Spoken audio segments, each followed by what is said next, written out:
How's audio? Does the audio sound good? Everybody happy? Sound good? Audio's good. Everybody hear me?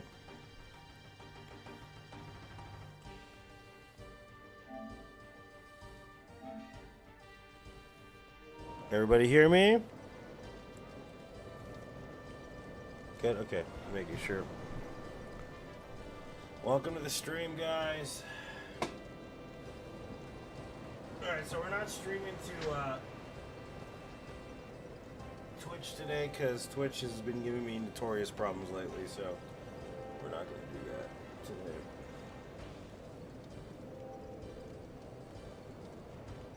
So I'm waiting on UPS. Supposedly they're supposed to call me today. We'll see if they do or not. What's up, Jane? What's up? What's up, Steven? What's up, everybody? Welcome to the stream. Welcome back to Region Locked Permadeath. All enemies and bosses.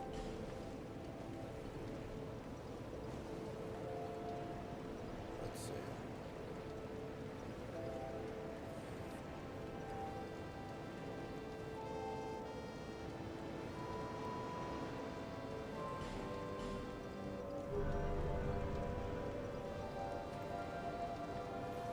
It's cold. Just got up. Sounds about right. I'm going to turn off the in-game music though so it's not pestering us and mixing with the other music. Which, yeah.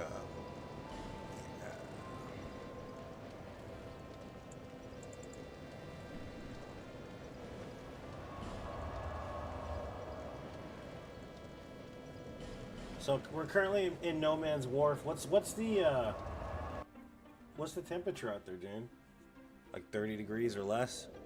Probably like minus 30 something. More than likely, knowing where you're at, it's gotta suck.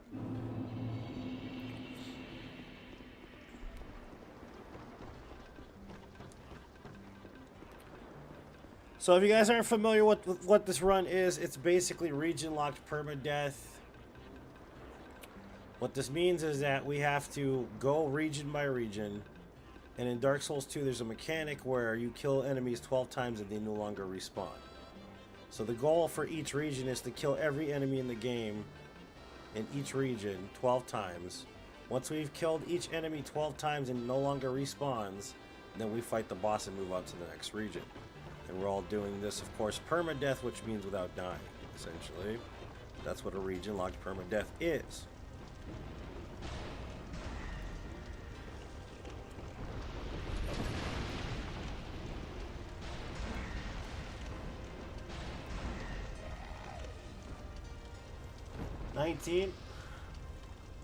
Alright, Justin. Thanks for tuning in, man. I appreciate you anyways.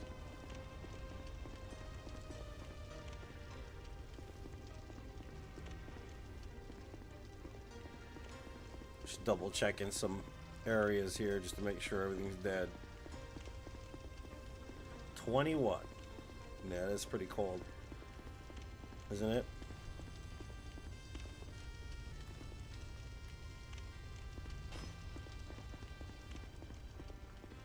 I think we cleared out this area last time where we're at currently.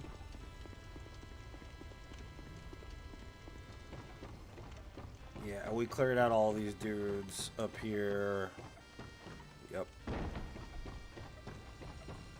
So that means we can get started on the other half of this, which can actually start coming from the other end instead.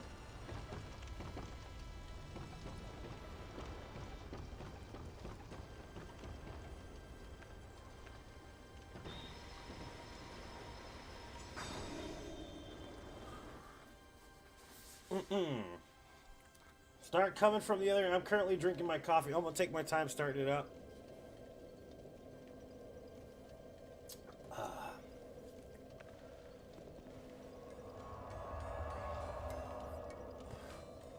I thought I gotten a faint stone at some point, but I guess I didn't. I kind of want a faint stone. Raw stone, pale stone. Bleed stone is useless. So what are you guys doing this Friday? Happy Friday, guys. Welcome to the stream. I hope you guys are doing well. I hope life is good.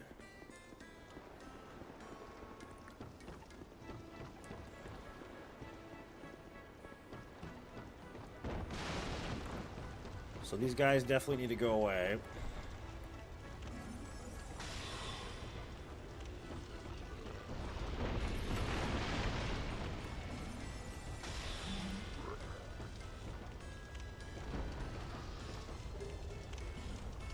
Sunny, though, helps a lot. Yeah, that's good to hear.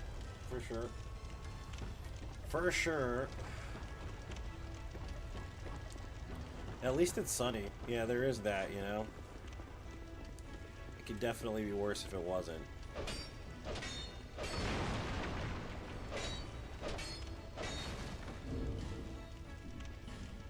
Do I have on Ring of Prayer?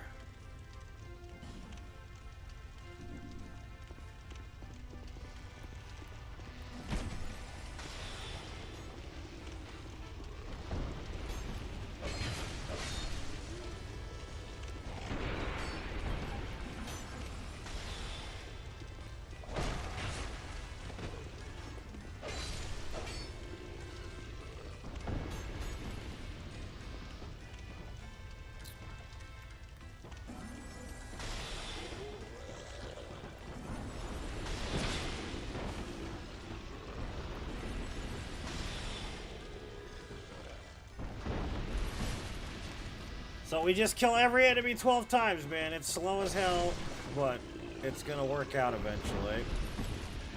Eventually.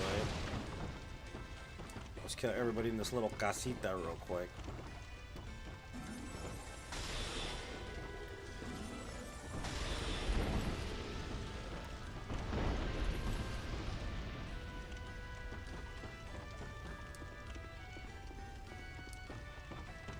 Then we'll work our way back down this way.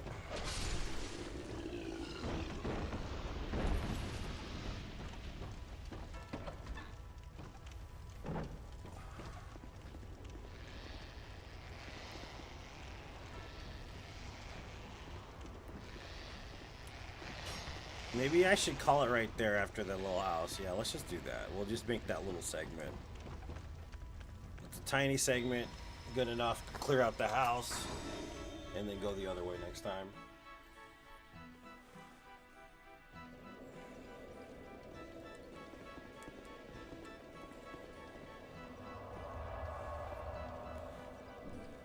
The only problem, like I said, is basically the repetitive nature of this run, which kind of becomes monotonous, but it could be worse, I think, honestly. So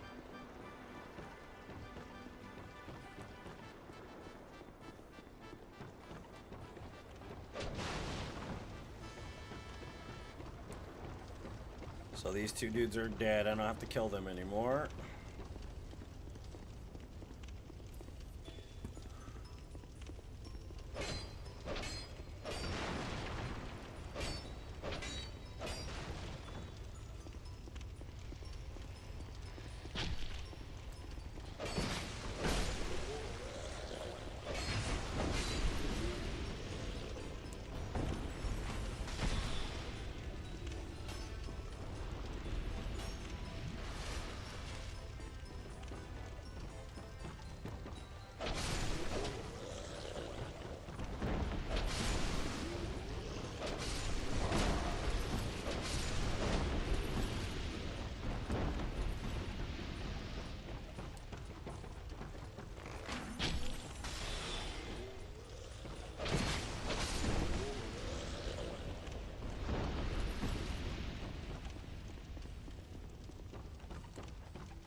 Yep. Welcome to region lock. We don't have much left to do in this area, though. It's literally just like the right half of the map. So after this, where should we go, though? That's the thing I've been thinking about. I'm not sure if I should go towards Brightstone Cove. I think that would probably be the best place to go, because we're going to need upgrade materials, but we won't be able to get the staff that we need for hexes at that point still. We might get some good stone drops, though, to increase damage and stuff, too. But I'm not sure, honestly.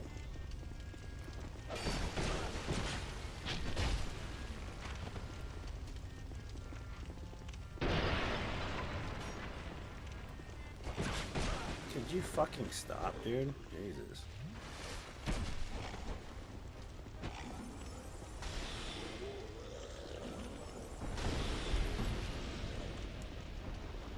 Happy holidays, Kevin. Welcome to the stream. Rightstone Cove, go towards the shaded woods, or we could head towards Huntsman's Copse. Those are the two options here.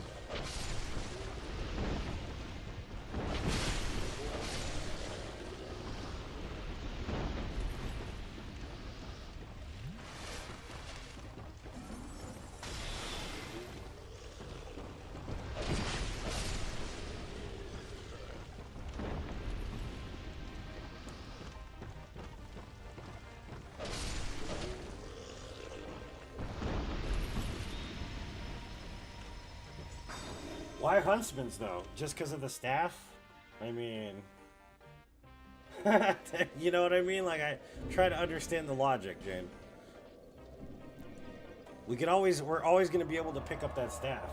It doesn't matter. We're always going to be able to get that staff, no matter what. But I kind of want to be able to upgrade a weapon to plus 12. That's the reason why I say this.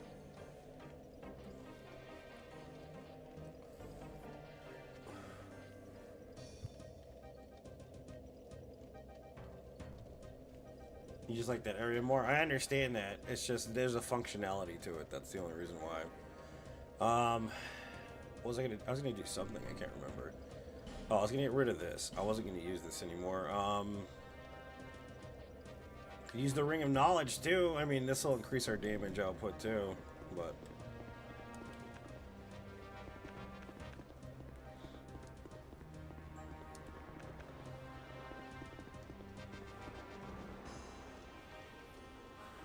he loves it. Faith in the young generation. That's GG, man.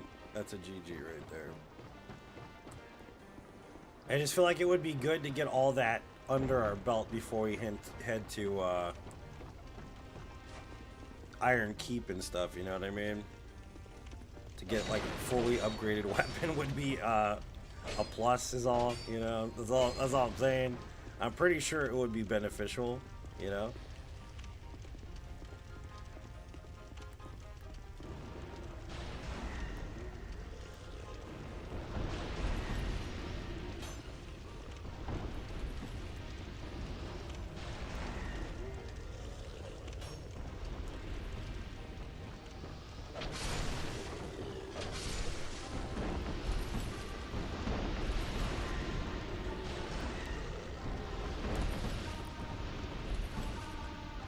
Go your own way. Yeah, I'm probably gonna head towards Shaded Woods first.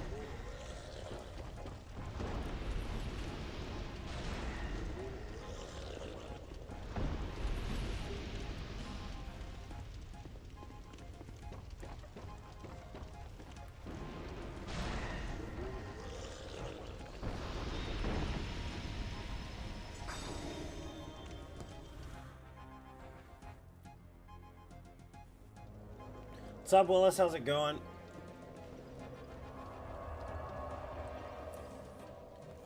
It also feels like Huntsman's Copse is going to be an ordeal because of how long it goes for. There's like 4 areas. You know what I mean? You got like the Huntsman area. Then you got fucking Harvest Valley, which is massive as all hell. And then you got Iron Keep, which is also really big. So it's a good place to be with upgraded weapons and shit, you know what I mean?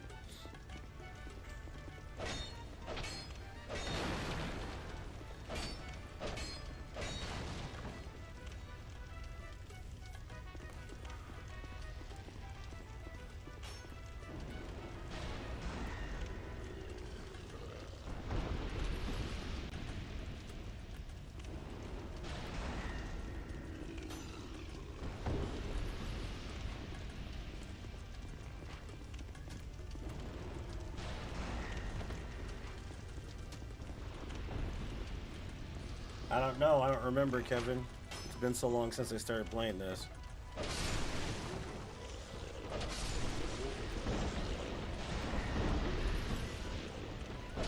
I do not remember, sir, unfortunately.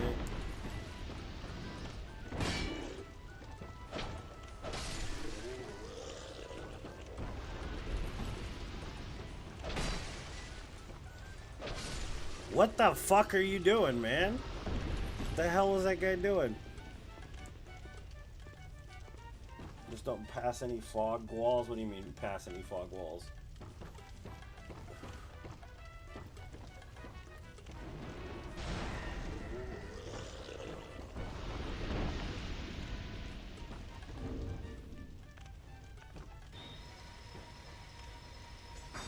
Just don't go. You don't go all the way to the end. What do you mean? Doesn't mean you have to go all the way. What do you mean? So you gotta understand, if I'm going towards Seldora, I'm not gonna touch the other routes in that forking path. I'm just gonna go specifically towards Seldora, if that makes sense.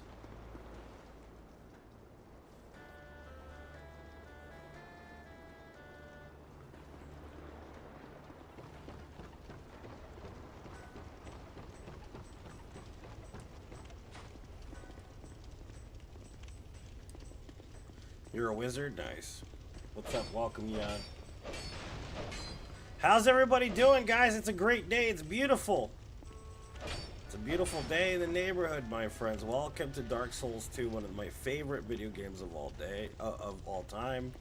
I have the benefit of playing one of my favorite video games for my favorite people in the whole entire world, my community. I love you guys. Happy holidays. I'm so grateful you're here.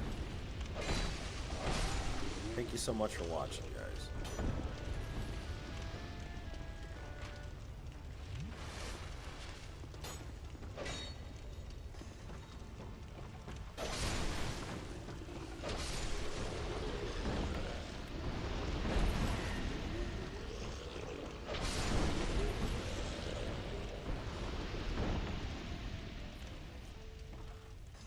That's okay, you can go your own way. I mean, yeah, that's kind of the thing, is it's... If we go towards Huntsman's Copse... not Huntsman's Copse, Seldora... We're just gonna go towards Seldora. We're not gonna go, like, to Shrine of Winter. We can't progress to the castle unless we've beaten all 4 Shardbearers. Does that make sense? It doesn't work that way in this run. You have to beat all the Shardbearers to move on to the castle. Feels like a Monday? It does feel like a Monday. That's one of the rules, is that you can't move to the castle until you've completed all the Shardbearers.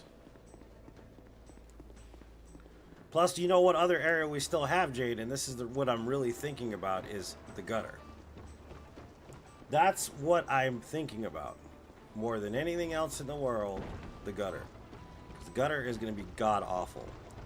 And the reason why it would be good to go to Huntsman's Cop before the gutter is because of solar beams. But you know what? It might be better to go to Huntsman's Cop because we could get solar peas for Rat Boss when we're going to Seldora. So you might have a point here, actually. It might be better to go that way. So we'll just go to Huntsman's Cops then.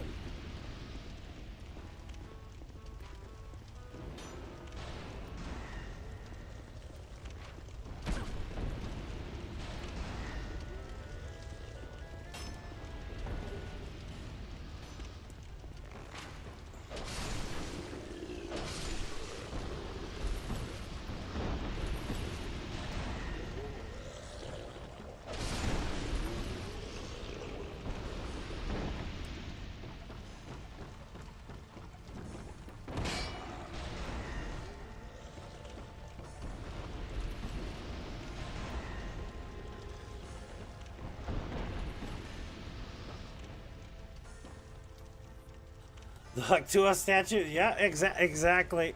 That's why the gutter's not gonna be. The only thing I'm worried about with the gutter is the getting down to kill those hollows in the very bottom room 12 times.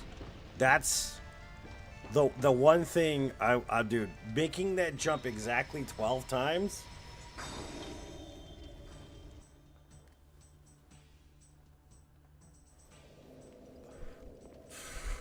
Making that jump, that drop 12 times, dude. Killing all the dudes at the bottom. Yeah. That's what I got for you. Yeah.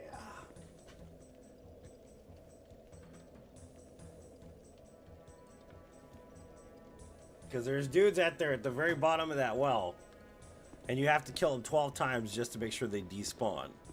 Getting down there is going to suck. But at the same time, if we kill Rat Boss before, then it shouldn't be as bad to do that. So it's better to kill the Rat Bosso, and that would be the logical progression to the way you're supposed to go. So it would make sense.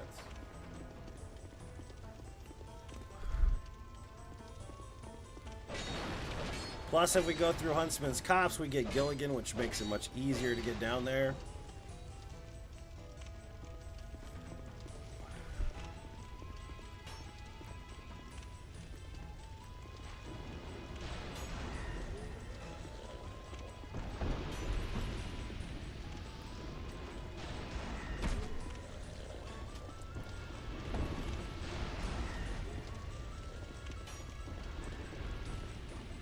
What's up, Doug Caller? You welcome, man.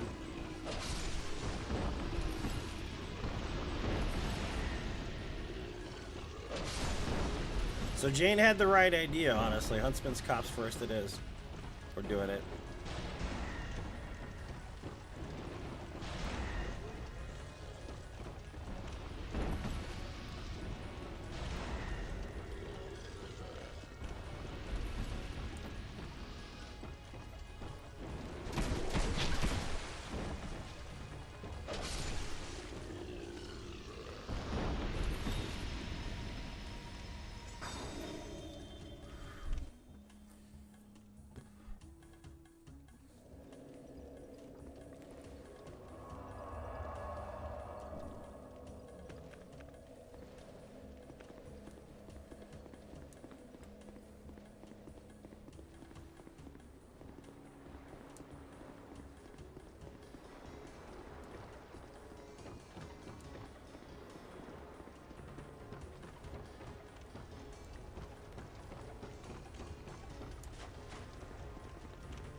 Guess that guy's already dead?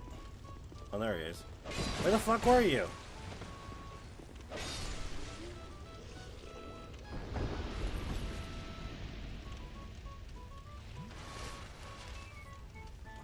You'll change your mind 12 times? No, I won't.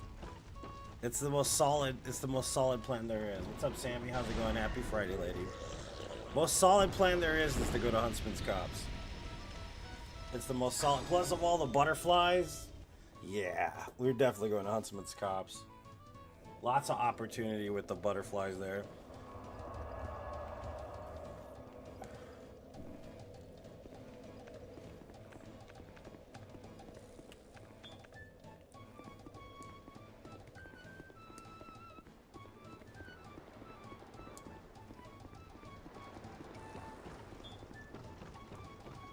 Having a great day.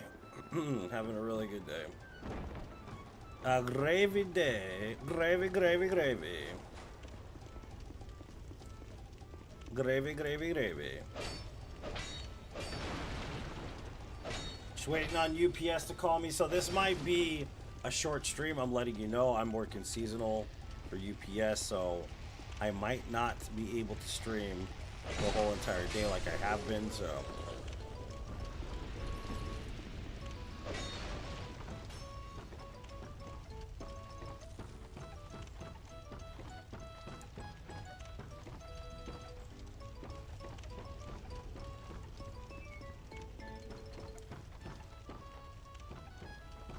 Okay, this area is clear. We're gonna go the other way. I'm gonna go to the bathroom real quick, and then we'll get started on the other half of it.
Okay. So I gotta think about the other dudes up top, so it's probably better to run all the way through the main area.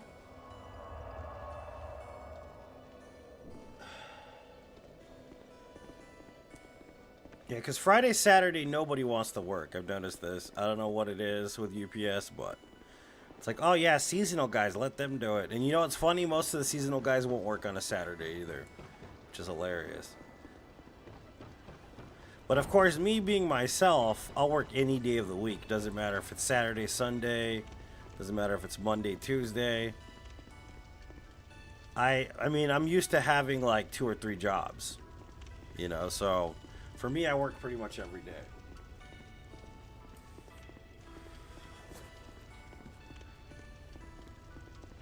I think there was one period of time where I literally didn't have a day off for like months and months and months before, you know. I remember that was pretty rough on my psyche and rough on my body, like, you know what I mean? But it's the usual. I'm used to doing stuff like that at this point. But it's just, at this point too, it's where we're getting to, I'm trying to change a lot of that now, you know?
Working every day until Christmas. What's region lock means? It means that you have to kill every enemy in the area 12 times in a row so they despawn, so that you can fight the boss so you can move on to the next region. That's what region locked is. You can only progress to each region if you've killed the boss. And you can only kill each boss if you've killed every enemy in the area exactly 12 times so they despawn. That's what region locked is.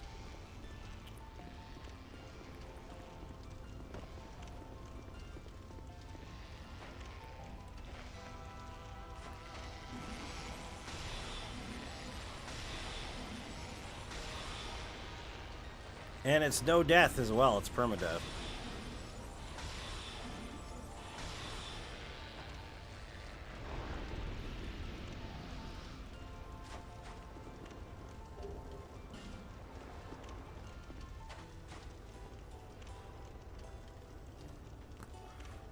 Don't want to work any day. I'll start tomorrow, working every day till Christmas. So this is the thing too, like, I got approved for my program.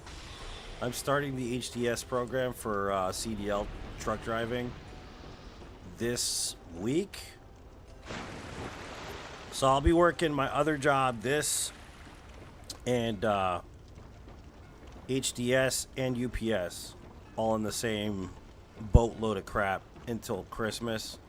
Luckily, HDS is only 4 weeks long, so, and they have job placement for truck driving, which I'm pretty excited for. So after this period, I only want to have 2 jobs. I'm tired of having 3 jobs, dude. You know what I'm saying? Like, I only want 1 job, dude. I'm tired. I'm getting old. You know, like I don't need to be doing this anymore. The way I've been hustling for like the last few years, dude. I'm over it. You know, so. My goal this year is to have only 1 job that's like a non-streamer job. Does that make sense?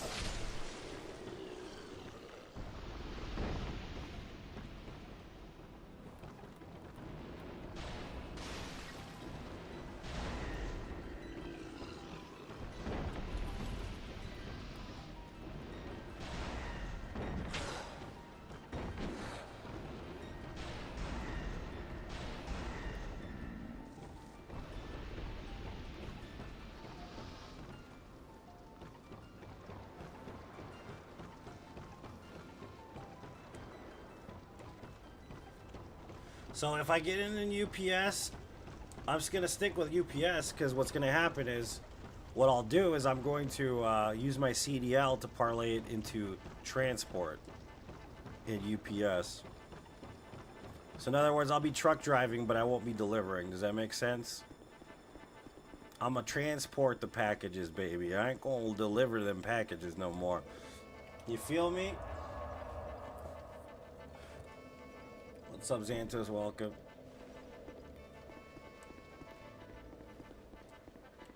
I'll be delivering the packages, but not to the door. You get what I'm saying here, man? Because that package delivery service, woo, baby. That's some rough shit, dude. That's a rough job, baby. Yep, exactly. It's kind of pointless to do it the other way, you know? For me, at least. I wanna be able to relax for the first time in a few years.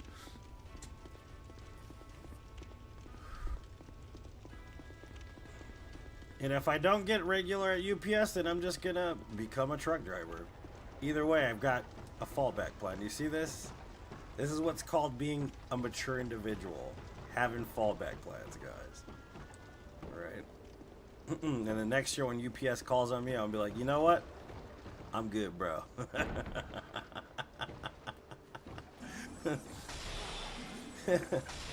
But either way, I'm only going to have 1 non-streaming job.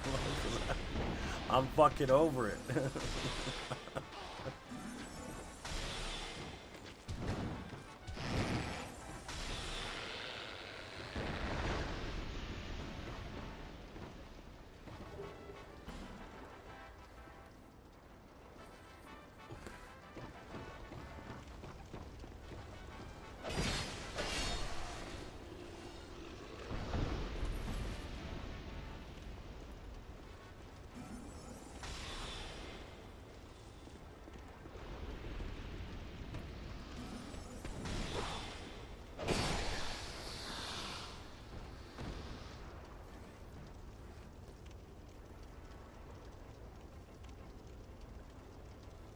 I believe it, Zim. You ever think about getting your truck truck driver's license, man? It's a good fit, bro. I mean, it's a legit job too, a really good one, you know? Like it's a career type job, you know what I'm saying, man? It's not expensive too, dude. It's actually kind of cheap to do the program, believe it or not. Just need to either get a grant or save a little Skrilla. It's not too expensive.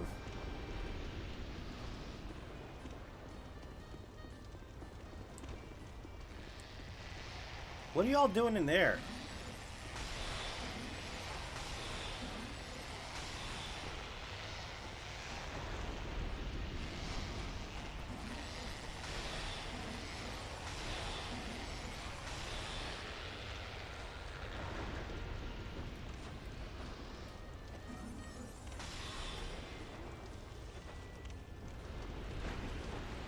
If it's legal, no, they won't give you shit, man. That's the thing about it. Depends on what state you're in, because we're in Arizona right here. It's not against the law to smoke weed, bro. It's not, especially if it's medical. Especially if it's medical.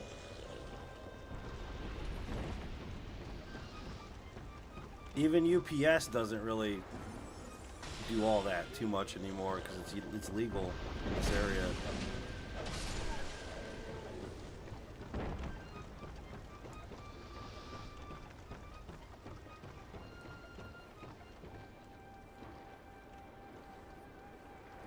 Chicken shit monsters, yeah. Yeah, it's only 4K for the program, bro. It's not expensive. It's pretty cheap.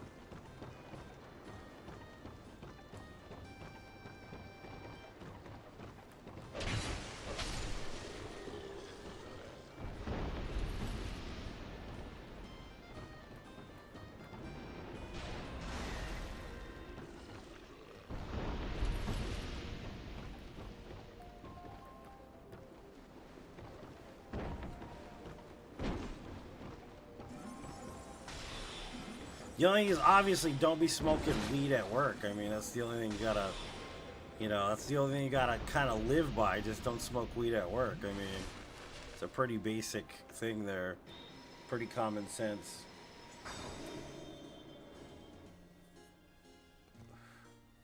Well, it depends on where you live. Like I said, over here, it's not like that. We can't get it yet, Xantos. If you don't know what we're doing, this is a region locked run. So basically, I have to kill every enemy 12 times in order to fight the boss. I have to fight each boss to change the region. So I can't region hop, essentially, to go get the sunset staff.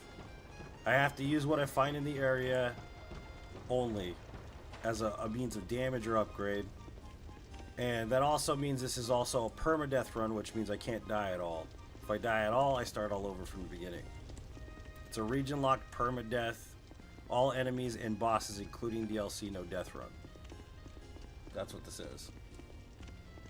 And I prefer the sunset staff as well, but we will be getting it in the next area finally. So.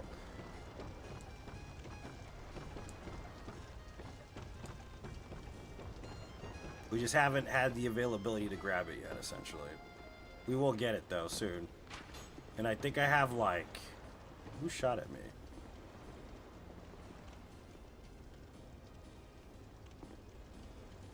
Somebody... Oh, it's the dude downstairs, probably.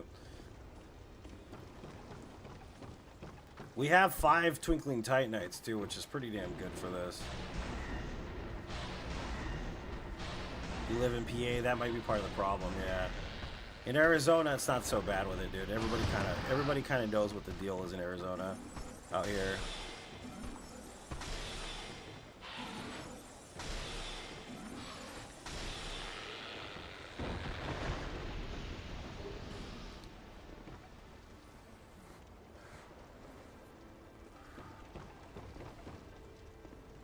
Yeah, I don't know what the rules are over there in PA, dude. You know?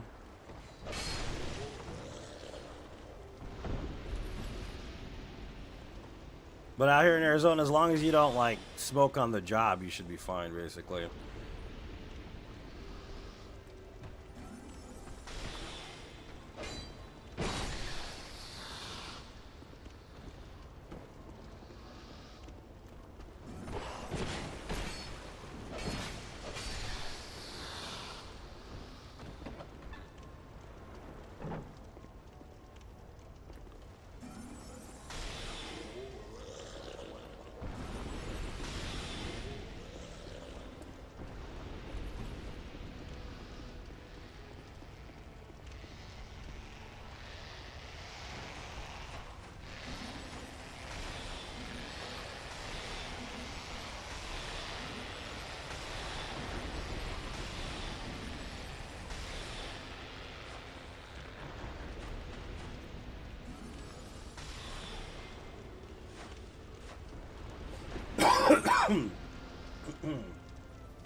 Break the wall, ring solid. I already went in there, dude.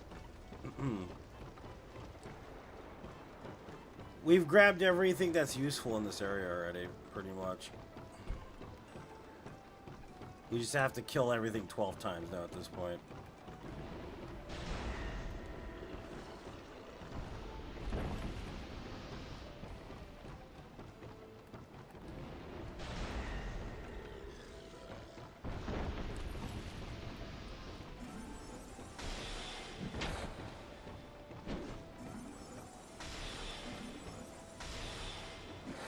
How did you survive that exactly? Whatever, it doesn't matter.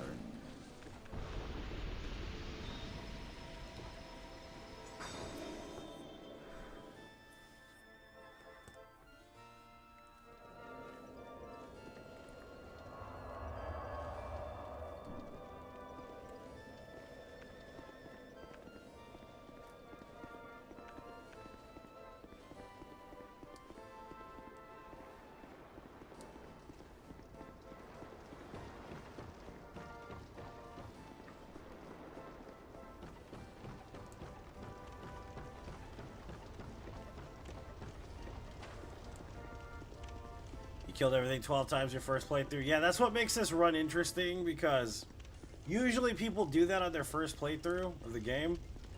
And that's why it makes it this no death run interesting, because of the fact that we can't jump and get, you know, go from one zone to another to get better upgrades or better weapons. We can only use what we have. So basically it just makes it more difficult without the, you know, with the no death modifier on it.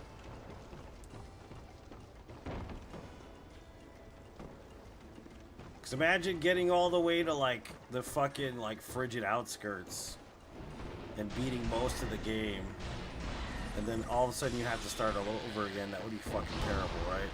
But that's what could happen on this run, and that's what makes it interesting. Deleting the save file after you die is what makes it interesting.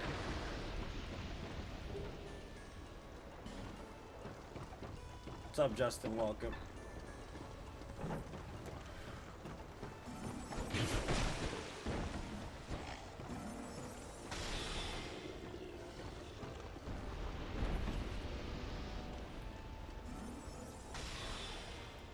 What have you tweaking? Yeah, exactly. The fucking place sucks, dude. Everybody hates frigid outskirts.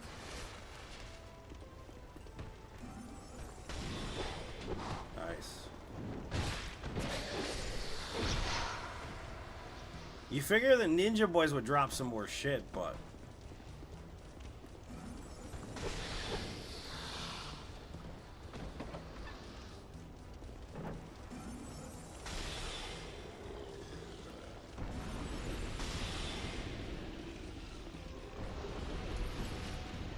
Iron arrows.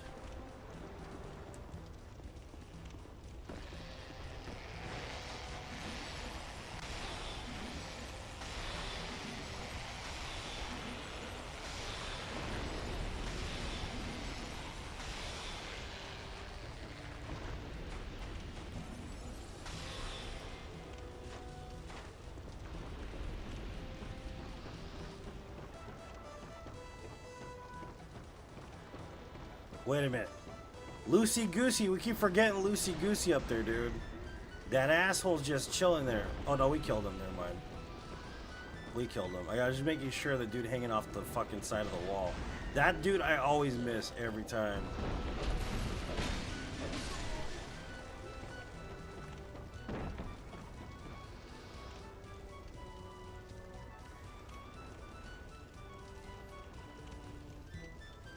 Yeah.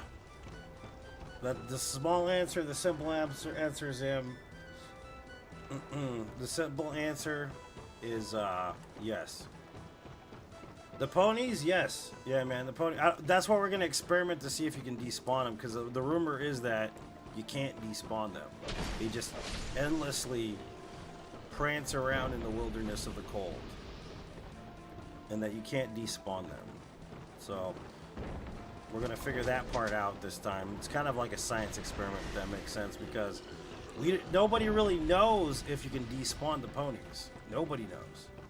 So, I'm going to kill a pony 12 times. If it despawns, that means they despawn. If they don't despawn, they don't despawn. And we'll have to take the L there, you know what I mean, basically.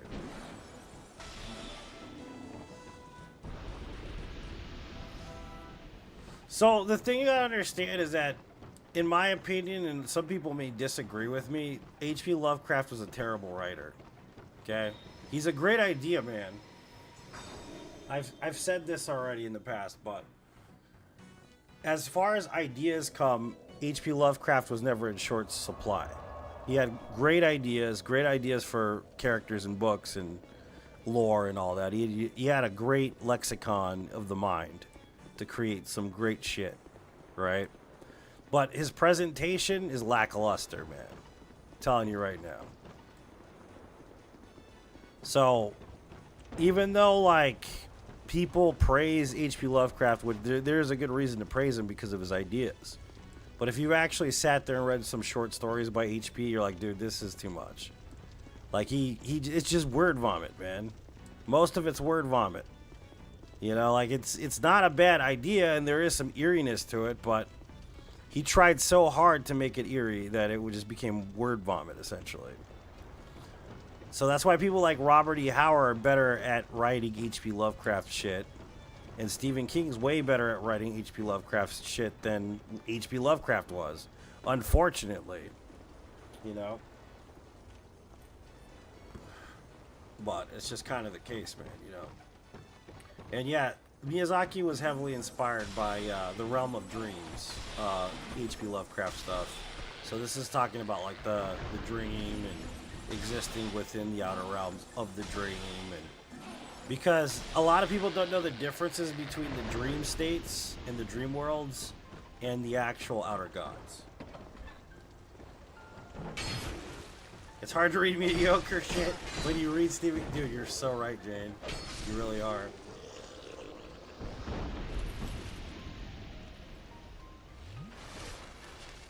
It's true, yeah. Dude, fucking Stephen King is like the pinnacle, you know, the gold standard for horror writing. Dude, he's so good.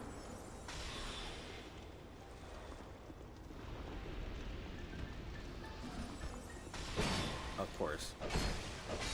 Just completely flew past him, man.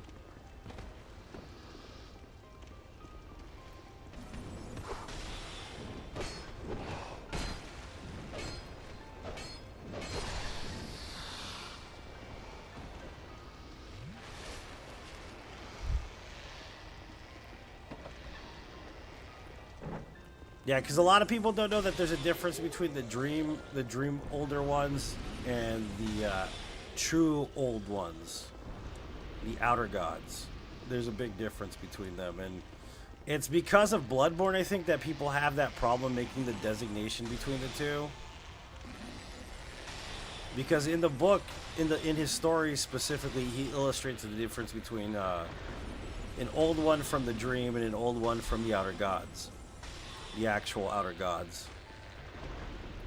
And the whole point of Bloodborne is to transcend existence and become an old one, basically. So the leap between them is kind of a big one, because the true old ones have far more vastly terrifying power than the ones in the dream. The ones in the dream are basically the children of the old ones. They're not the true, you know, the true old ones, the ancient old ones. So I'll see like a meme of like the hunter fighting like Cthulhu, right? Or something like that. And in reality, the hunter couldn't fight Cthulhu because there wouldn't be a way to fight Cthulhu. Does that make sense? You can't fight Cthulhu. There's no way to physically harm him, or by the point of the pure presence of Cthulhu alone, and I mean like not even being near Cthulhu, the hunter would go mad basically and completely not be able to comprehend what's happening. Like that's kind of what the difference is between like Dark Souls gods versus like H.P. Lovecraft gods. They're incomprehensible. They're basically just magnitudes of pure dread and energy that cannot be fathomed, essentially. The Duma Key, that's actually one of the books I have that I haven't read, yeah.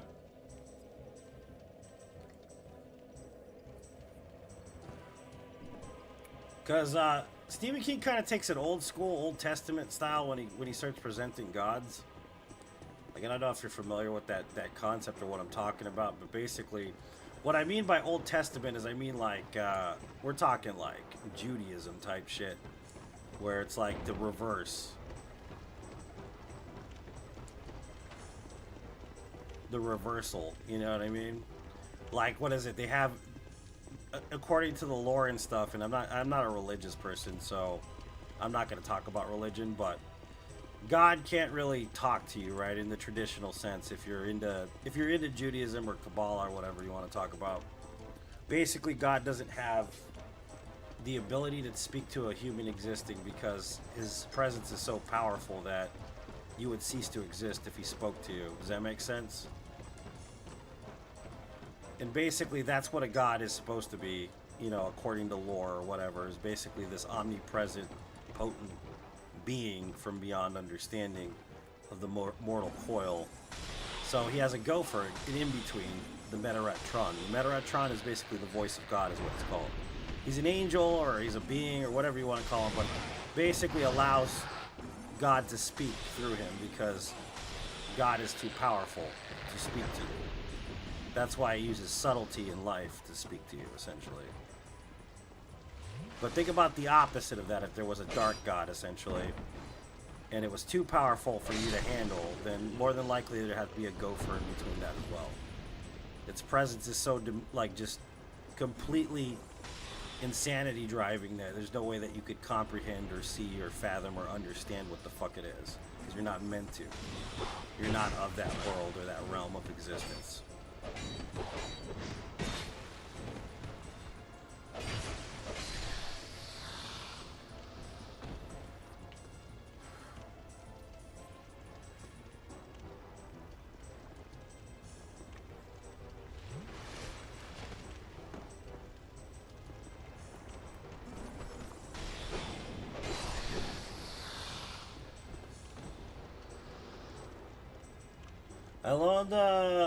I loaned my hardback copy of Duma Key to a colleague, never got it back. I have the hardcover.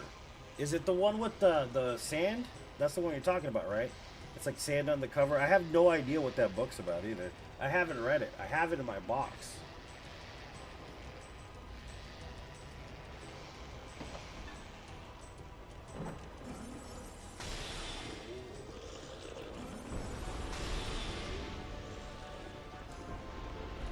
That's one of the only Stephen King books I've never read. That's funny, Jane, that you brought it up. What's it about?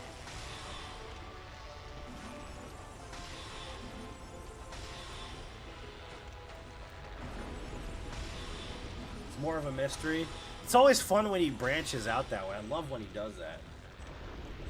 Because, like, I loved me some of the seasons. That book he did, the short story book about the seasons. Rita Hayworth and the Shawshank Redemption, The Body, what's it called? What's the name of it? The one where that dude's in prison, I can't remember what the hell it's called. That he can heal people. Why can't I remember the name of the book? Why can't I remember? Sanibel Island, Florida. Interesting. I like when he goes outside of his norm. It's always fun when he does that.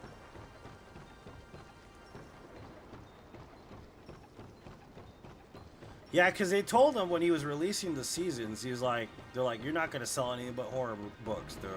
We're not going to publish this shit. And that, dude, if anything, Shawshank Redemption is my favorite of his stories. Literally. Rita Hayworth in the Shawshank Redemption is a fucking top tier, man. You know what I mean? Hey, wait, where did you come from?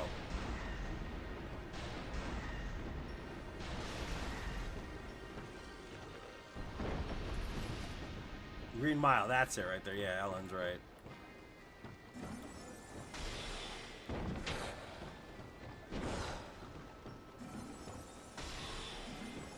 The other cool part too is like he pulls a lot of nods to other books. You have to like kind of understand and read between the lines in order to figure all that out, though. Like, I'm glad you read The Stand, which is my favorite Stephen King horror book, Jane. You know what I mean? I don't think it's the scariest of the books, obviously, but it's my favorite. And one of the reasons why it's my favorite is because what inspired the book was The Lord of the Rings and the Fellowship and all that. And you can see it in the book. Like when you read The Stand, you're like, this is definitely Lord of the Rings. I get it now. You know what I mean? He's heavily inspired by J.R.R. Tolkien at the time when he was writing that.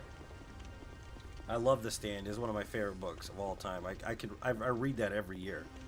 1,000 pages is always worth it. It's always satisfying for me. I freaking love that book.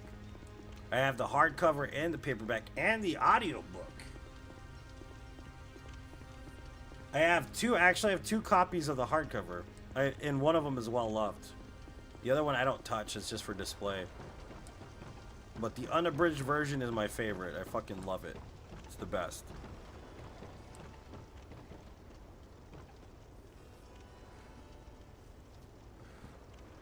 It's so good, man. My favorite, though, is the introduction of Randall Flagg. I think that's my favorite chapter in the whole entire book. Because the way they describe Randall Flagg, just in the first 3 paragraphs, man. Fucking sinister as shit that man is.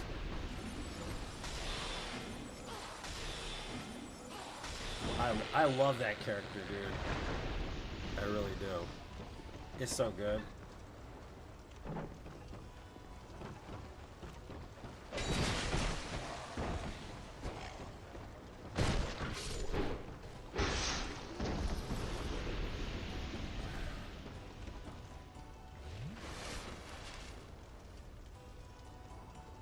The Winds of Winter? I mean, how long are you going to be waiting for the Winds of Winter, bro?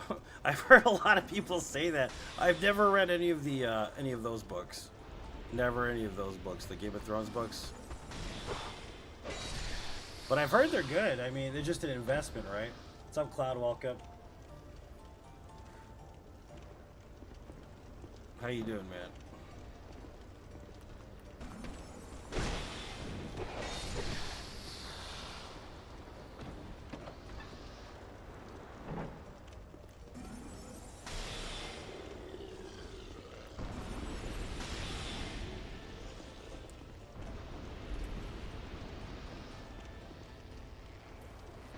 Finally got Liza P and loving it. Yeah, man, enjoy, dude. It's a good ass game, bro. That's pretty fun. It's one of the best games I've ever played, so you'll enjoy it for sure. Song of Fire and Ice was peak. Is that the first book? How many books did he release? I don't even know, dude. Like, I don't know anything about Game of Thrones, dude. Like, literally. But I've heard most of those are pretty good. I wanted to try my hand at reading Dune, man, but I haven't had time to read the rest of Dune. First book is long as shit.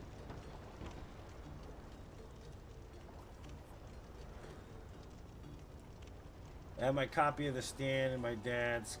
I gave my copy to The Stand and the caregiver when I moved. I had to divest, but I might get another copy. Yeah, I would say get another copy. Just get a nice one. You know what I mean? Because there's some nice ones out there.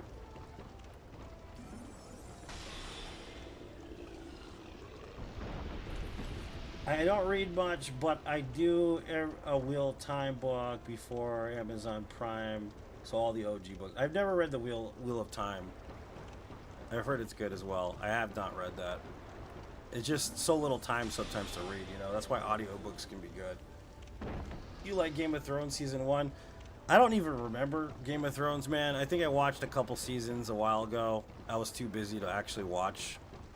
Because I don't really read, I don't watch a lot of television. So I usually read, or I play video games, or I listen to music. That's usually how I spend most of my time. And it's not that I have anything against television, it just doesn't hold my attention. Does that make sense? Like, I have to be physically invested in something for me to be entertained, for whatever reason.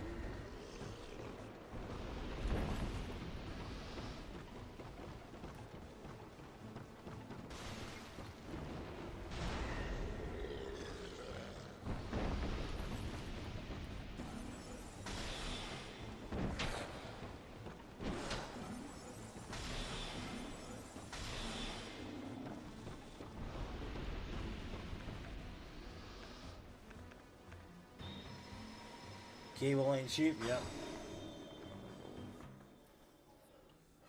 Archbishop, another go, almost beat him last night. Yeah, you'll get him, man. That's a fun fight.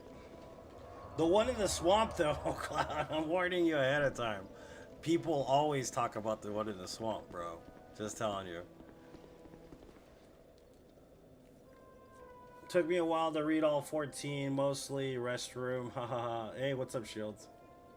Frank Herbert writing is absolutely on level. I haven't read Frank Herbert like it all the way through, man. I need to read through like the rest of his shit. It's just I'm so busy and that book is so long, you know? So I don't know if I should try the audiobook. You know what I mean? When I'm doing something else, it might work out. You know what I mean? I want to be able to have the time to finish that, but maybe when I only have 2 jobs as opposed to like 3 jobs. And then I can actually start reading again the way I used to read. I miss reading, man. It's so much fun.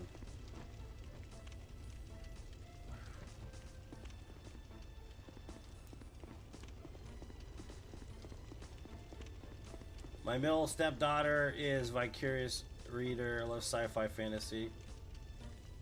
For me it is, though. Just because maybe I have a lot of shit going on. You know, I think it has to do with frame of mind, I guess. It has to do with frame of mind. I think that's what it is. It's not even that it's long. Because it's not a bad book. I think it has to do with whether or not my mind is settled enough to receive it. Does that make sense? That's probably what it is, Jane. It's probably not even as long as I think it is.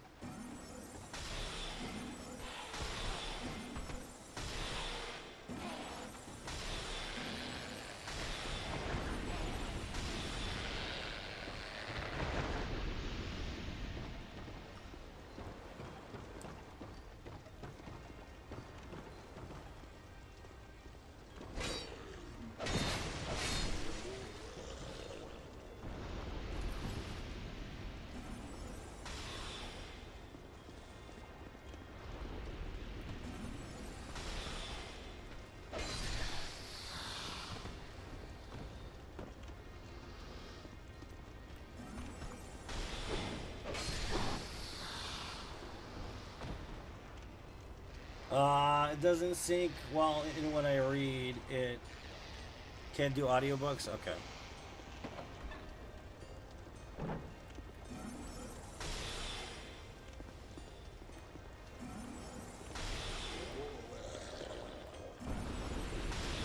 How you been doing, brother? Been grinding DS1. 99 resistance build's actually fun. Really strong pyro build. That sounds awesome, dude. GG, man. GG, my friend. Run away! Run away!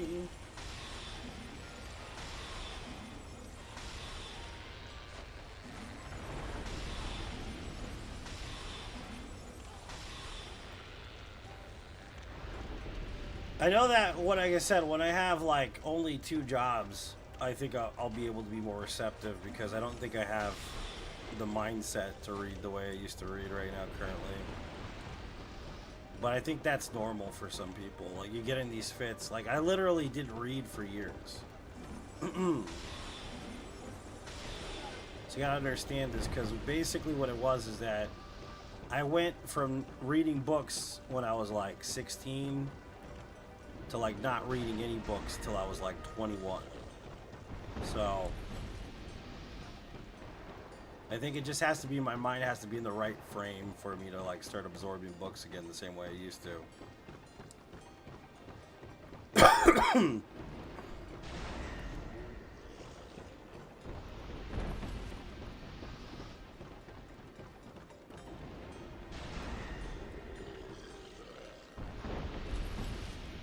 Yeah, because when I got... You still doing illustration? Not as much. I don't have time, man. I work too much, bro, to do anything.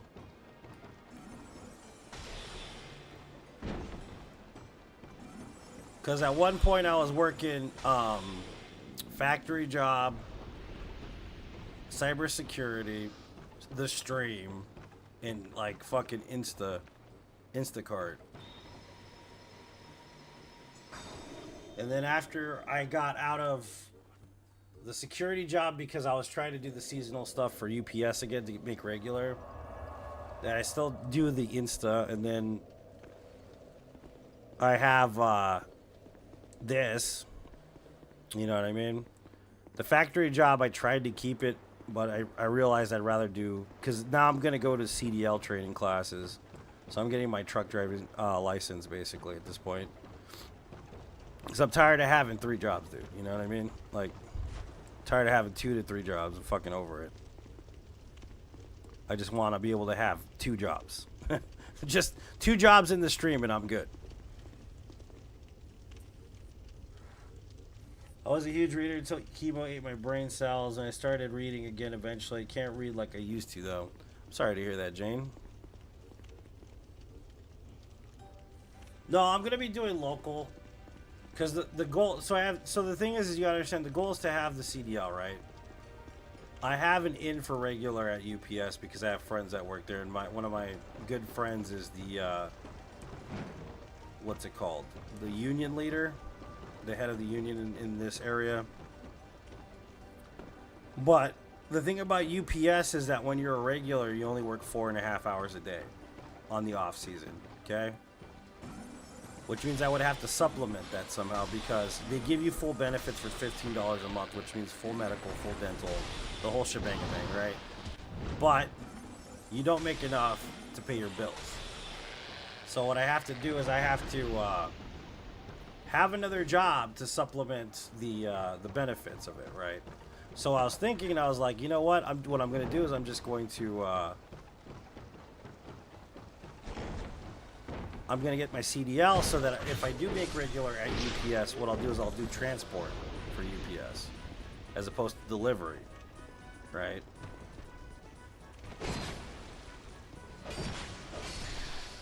So even if it doesn't work out with UPS, I'll still get a job as a truck driver. So there's a lot of reasoning why I chose these specific things. So I don't have to work 3 jobs anymore to pay for my daughter's school, to pay for my car payment, to pay for my rent. See what I'm saying? So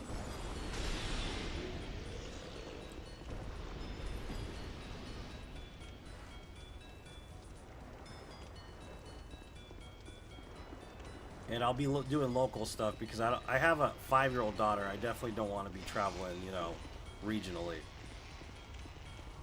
Because I want to come home to her every night. I don't want to, like... She's too young for me to do that. Like, maybe when she's a teenager or something. And you make most money doing that, but... I would rather just come home to her while she's still young. So she gets a good experience with me until she gets older, if that makes sense.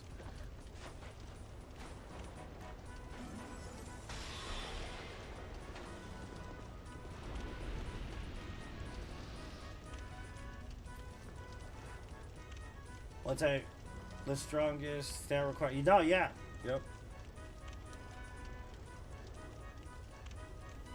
Respec in real life? Pretty much, yeah. Respecing in real life, yeah. It always does that, Pistol N, every single time. Doesn't matter who's on streams either, because like I get another streamer's messages 50 times too. I didn't set it up that way. That's just how it is.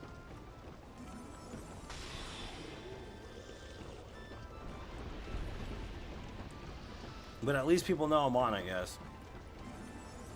Sorry if it's annoying.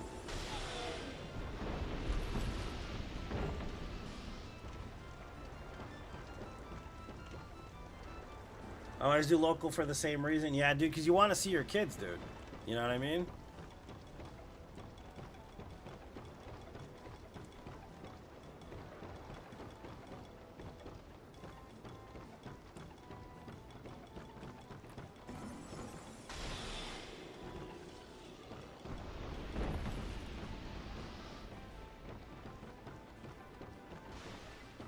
What are you doing, man? Get over here, you shit.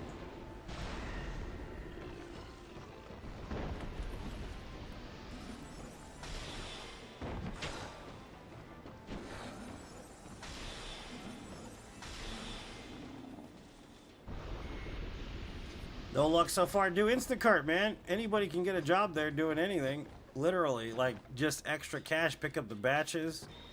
You know? You literally could make like in 1 hour you could make 60 or 70 bucks. Especially during the holiday season, man. It's easy as fuck to set up too. Just gotta wait like 4 days or something like that. And you can choose to work whatever the hell you want. You don't have to work on a schedule. So if you have extra time, you can just make extra cash for the hell of it.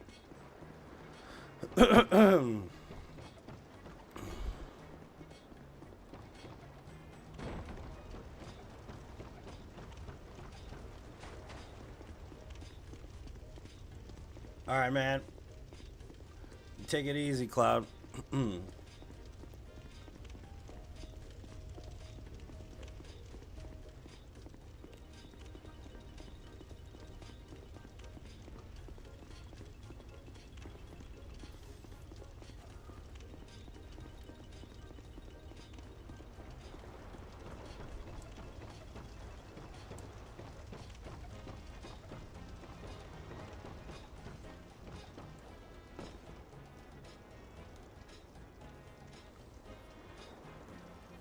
Yeah, Instacart's a little less, how do I put it? Dangerous? I mean, DoorDash works. You could do DoorDash, you know? But it can be dangerous. I've heard some horror stories. I know a few of the followers, they do the DoorDash thing, and there's nothing wrong with doing DoorDash. It's just, I've heard a lot of horror stories with DoorDash. That's the only thing that kind of threw me off of doing the DoorDash thing, man, was the amount of horror stories I've heard. I'm just like, damn, that's intense, bro. I'm just saying, it's intense. I think that hanging dude might be the only one left. Yeah, the hanging dude's the only one left.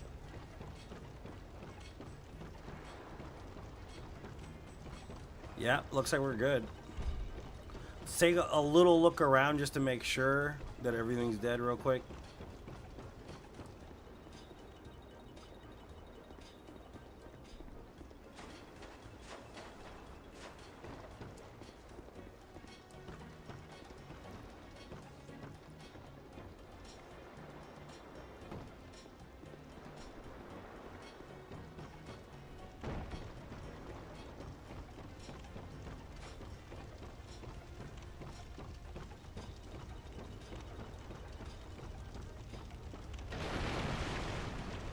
Yeah, it's called region locked shields is what it is. You gotta kill every enemy 12 times before you can kill the boss.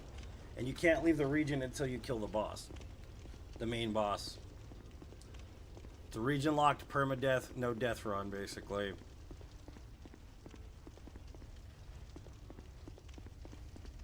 All bosses, all areas, including DLC.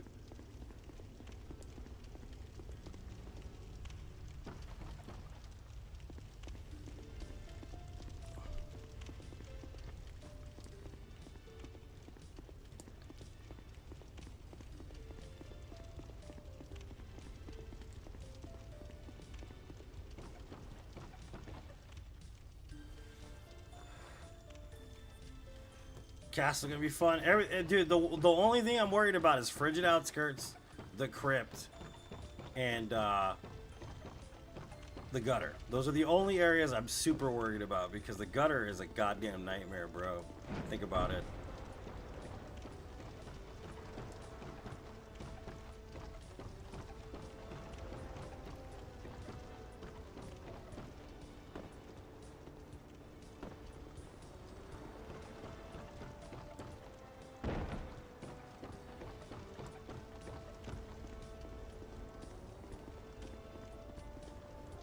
Yep, the gutter is fucking terrible, dude.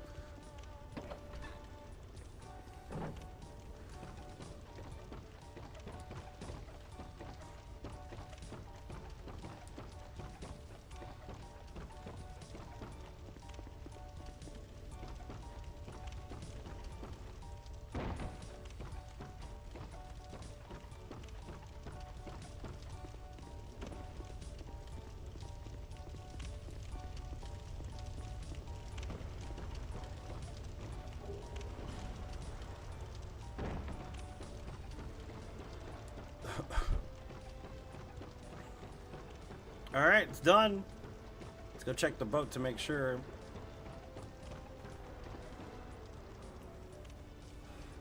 Play DS1, nice dude.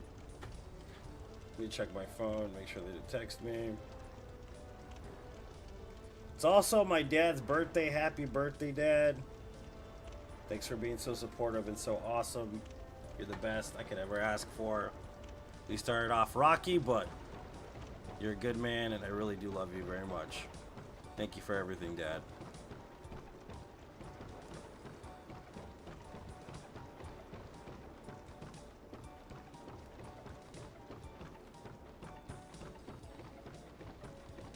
Alright, that's it. Let's go on.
Lost Bastille is cleared. No Man's Wharf is cleared. Hades Tower Flame is cleared.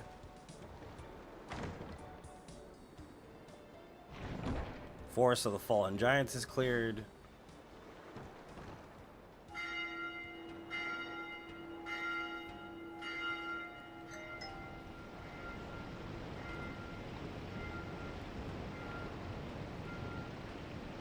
Things Betwixt is cleared. Now we're on our way to Huntsman's Copse.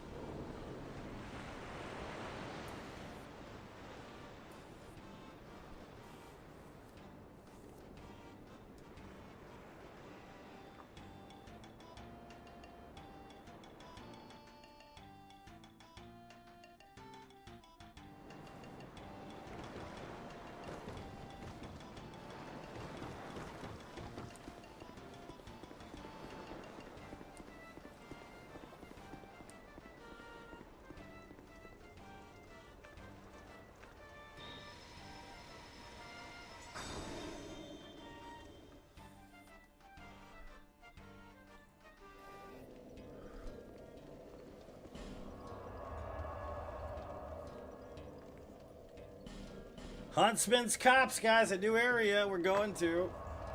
Excited? The Love Boat.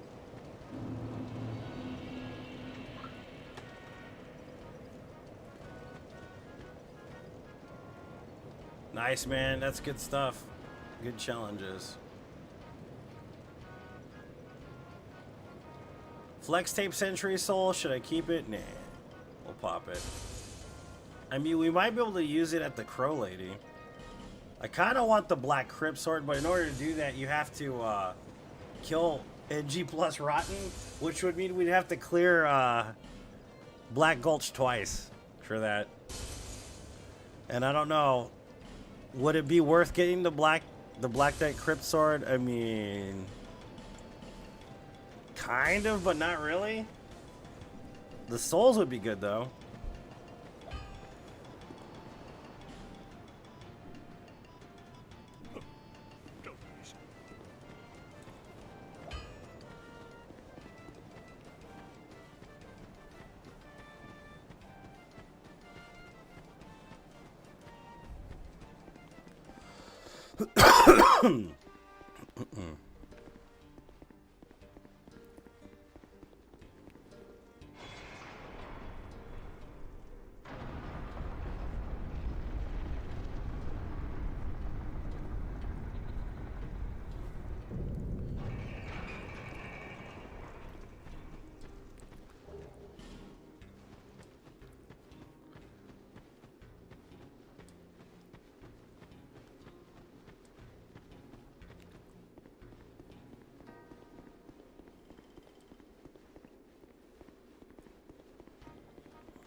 It's time for Sunset Staff.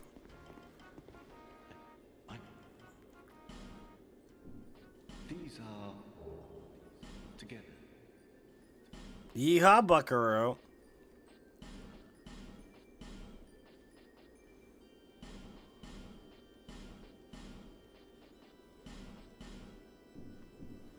Come again. Say goodbye to the regular sorcerer staff we've been using since the beginning of the game. Because it's gone now.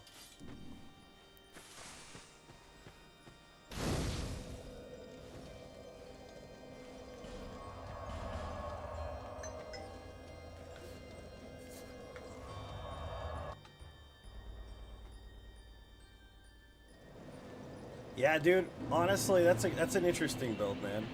You know?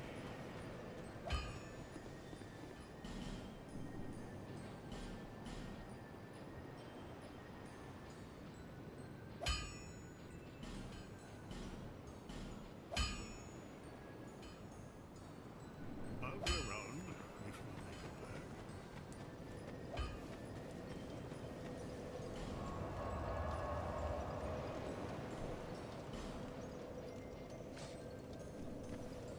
I have 42 Dark Orbs. Nice.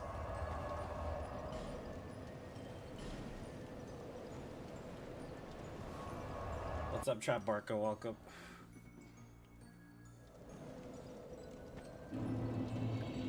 I want to see what the damage difference is here real quick. 42 of these, so...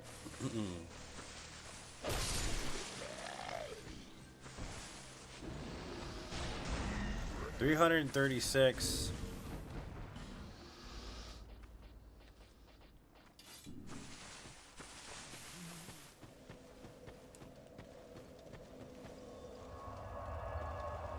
Yep, does it to everybody, Anthony.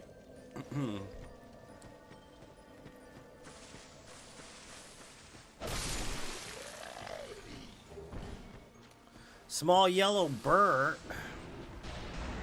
Oh yeah, Sunset Staff's where it's at.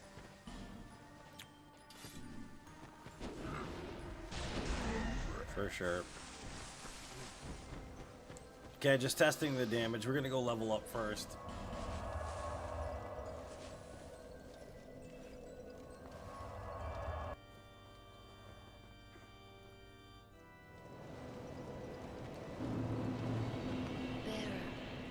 Blessed with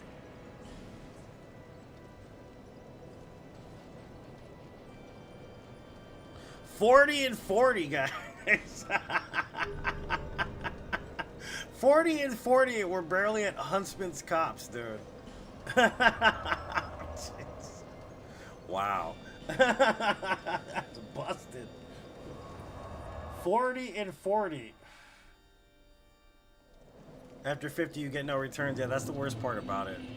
But it's funny, though, right, to do it?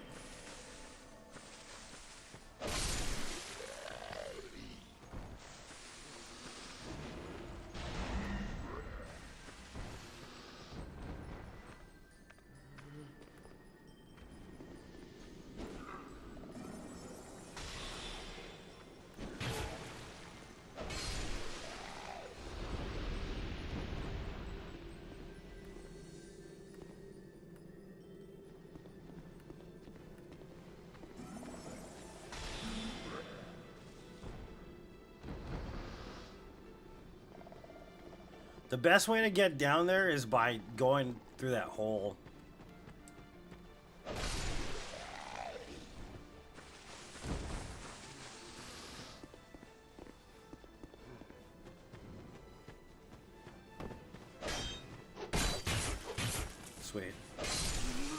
Love it when it just hits the wall, right? That's like the best.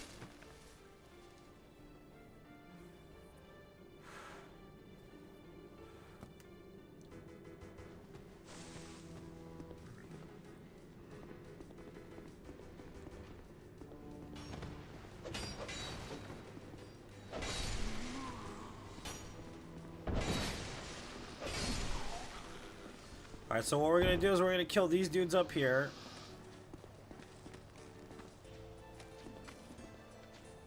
Where is this guy clinging to? I don't understand where he's at, but... Oh, what? Fuck! Oh! Oh! That's where that guy was. Ooh! Loaded! That was close. Holy shit, that almost ruined the run there, dude. Ooh! Well... I know better than just to stand right there on that edge. Holy shit. Close one. Because if you would have ended it, I would have had to start all the way back at fucking Things Betwixt, man. That shit would have been a nightmare. Ouch.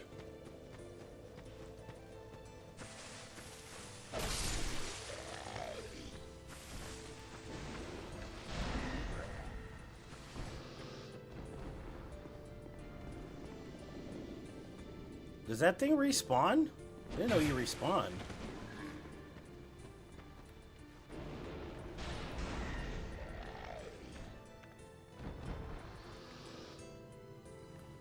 Yikes, yeah.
That's what you get, you shit.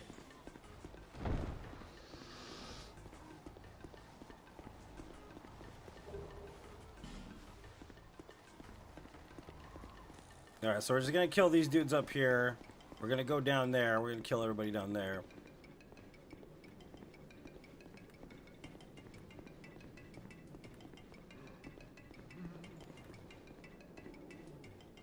Oh, I can put a... I'm gonna put a toasty torch down here too so I can see.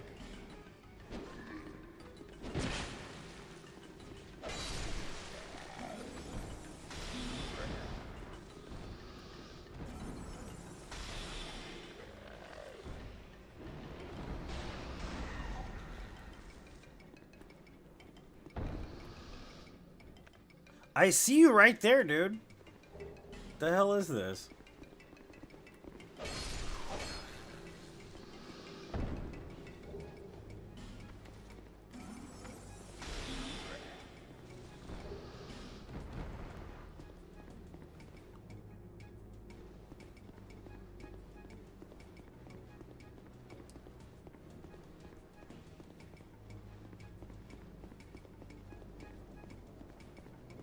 This doesn't open?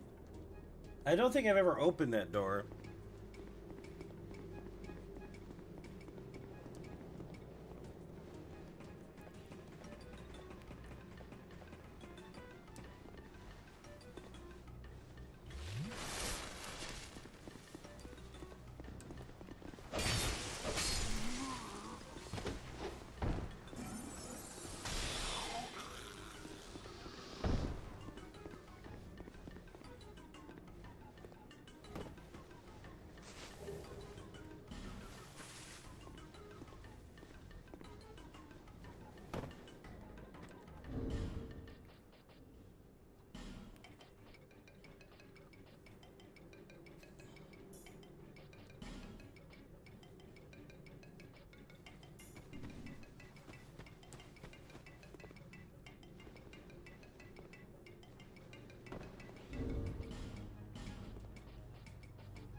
How do you get down there where the butterfly is, though? The drops. I can't remember. Is it the way I just fell down? You just fall down there? Like, I don't think that's the safest possible route, right? To go that way?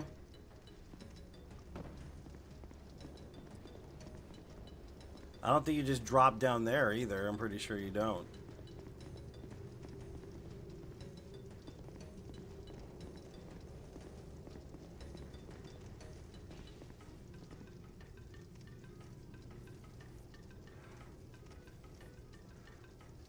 What's up, Mark?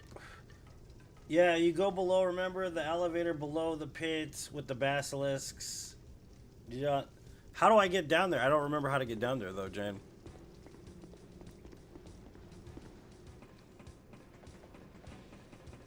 Drop down outside the bonfire? Okay. Well, let's just complete this area first, and then we'll go back. So I think this is going to be the starting point right here is this whole area. I'm not going to go grab the butterfly thing, Jane. Not yet. I want to make sure I have a good route to start the beginning of this first.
Darkest humor? I don't know about that. I'm a light-hearted individual, man.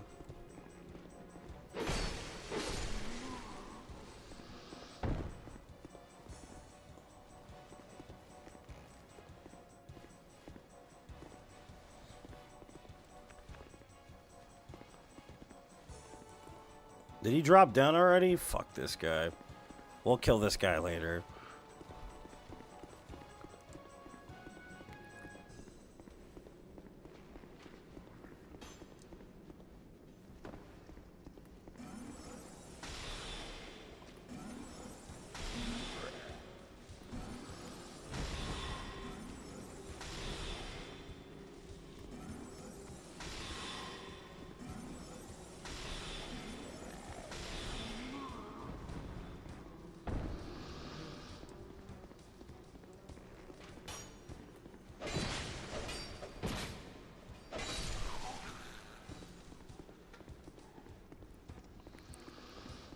I know, I'm being sarcastic, too.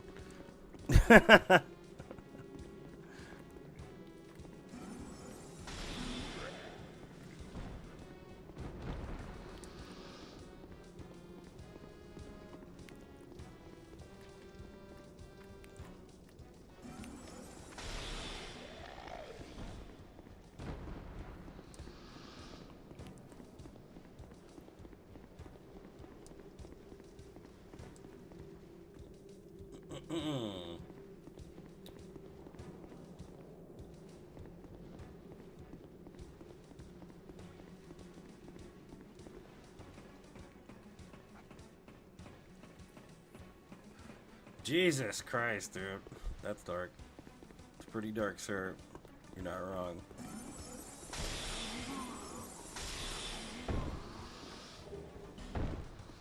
These guys just randomly drop flame butterfly? That is OP.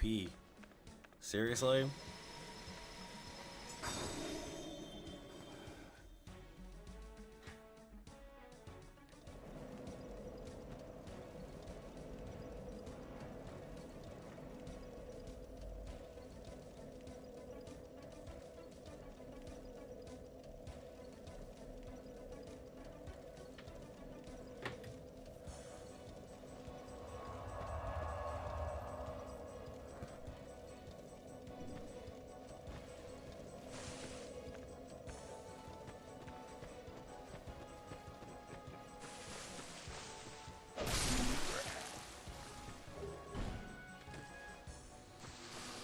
I didn't even notice this guy.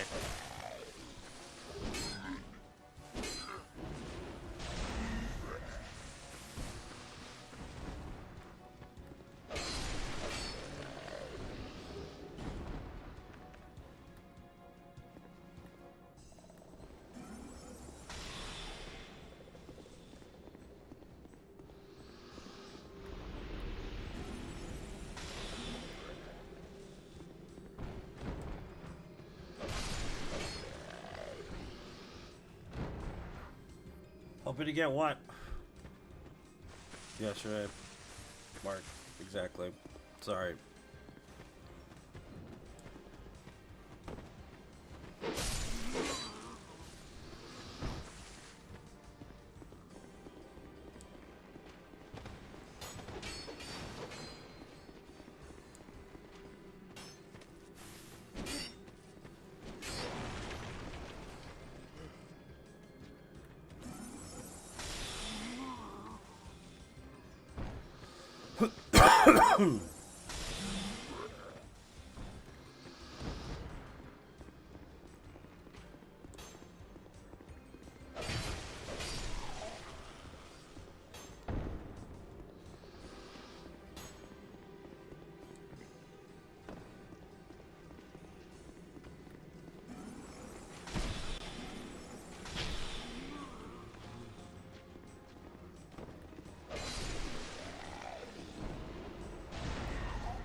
Hey, what's up, man? Welcome to the stream. Caleb, how you doing, buddy? Flame butterfly, yeah. The flame butterflies are really limited in this game, so it's nice when you get a drop, dude. You know what I mean? It's kind of nice to get a drop of flame butterflies.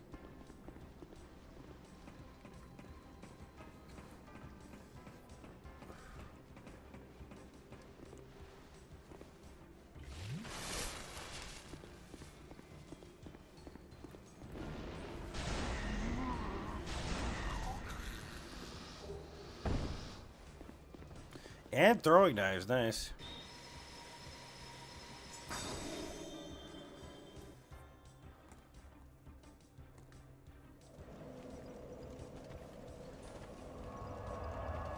Yeah, streams on YouTube as well, man. What's up, Artem? How you doing, dude?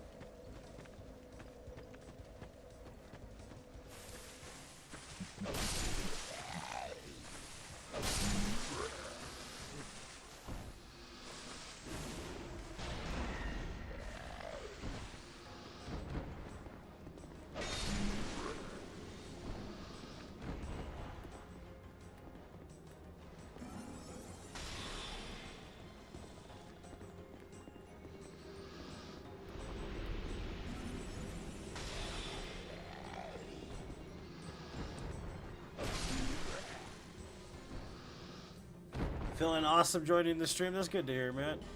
I like the positivity in that. Yeah, we're just still running permadeath, region locked, all bosses and enemies run. Currently. Same old we be running, boy.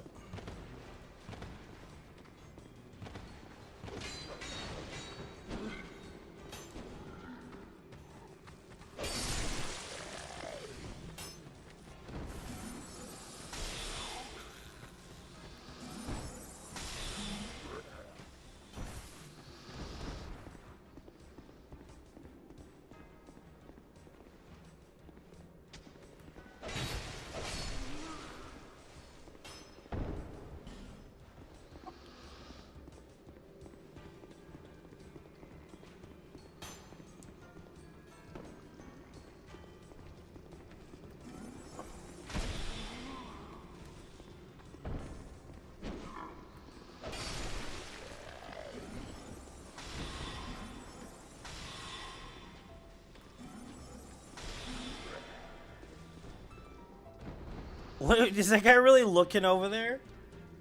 I know what I need for this. What's up, Shane? Welcome. How you doing, man?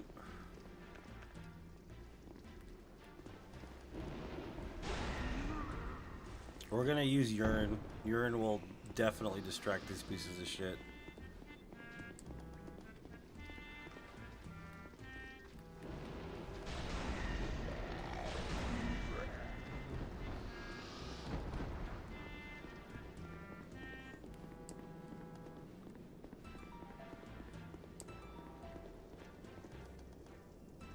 Get used to using emojis on the stream.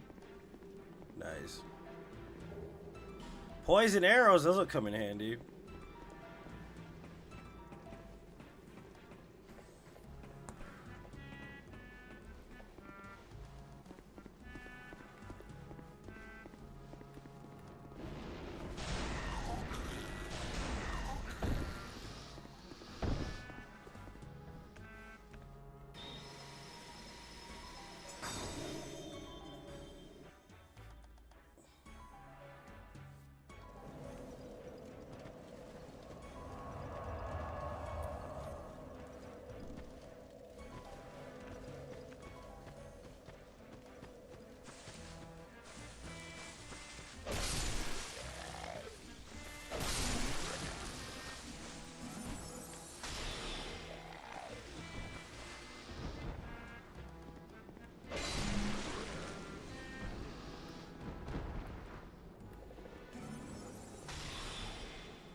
Breaking the goddamn windows is what we need to do.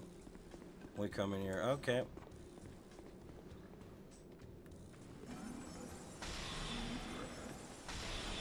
It's like when your mom, you know, like if you've been playing video games for 3 days straight and your mom comes in, she smells that funky ass smell from you playing video games and drinking Mountain Dew and eating Cheetos for the last 3 days. And then she pops the goddamn windows open. That's basically what's going on in there.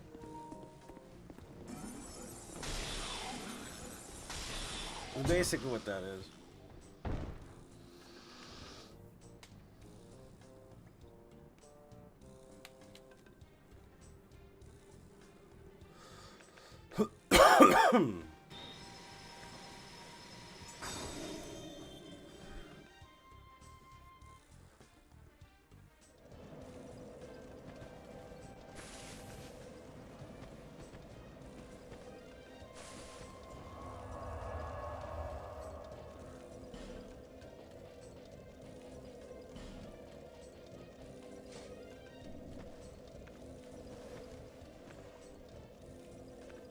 Wait a minute.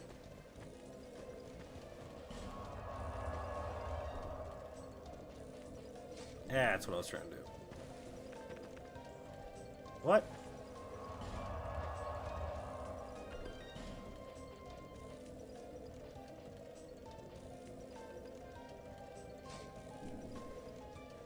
Why do I have heavy soul arrow? Did I get rid of it? Oh, that's why. Okay. Duh.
Ah, so many dudes out here too.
Ugh.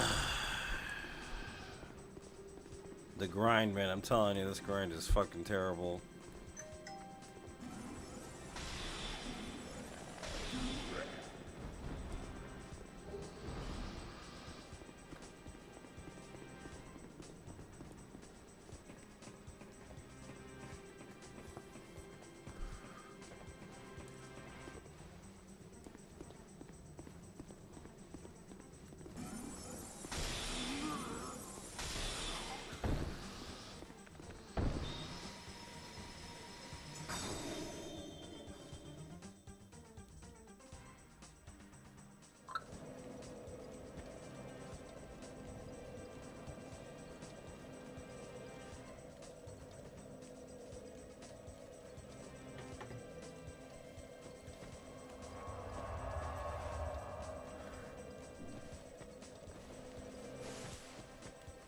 Alright, I gotta go in a little bit. How long we been streaming? Almost 2 hours. So I have to go in a little bit.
Give me the cash. Yep, basically.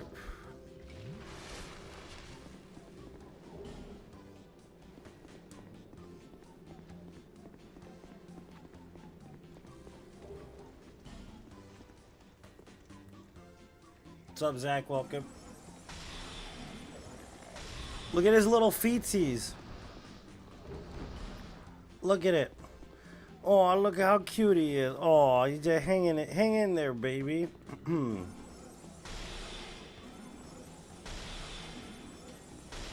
on, really? Really?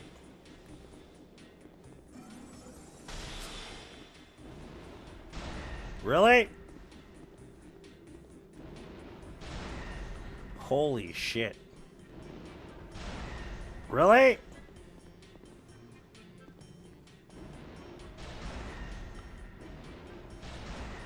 Finally. Jesus.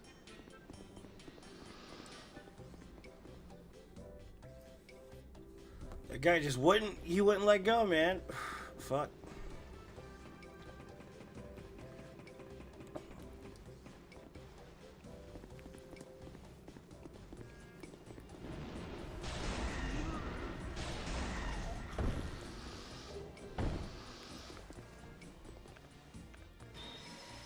What's up, Oswaldo? Welcome, dude. I have to text this driver real quick.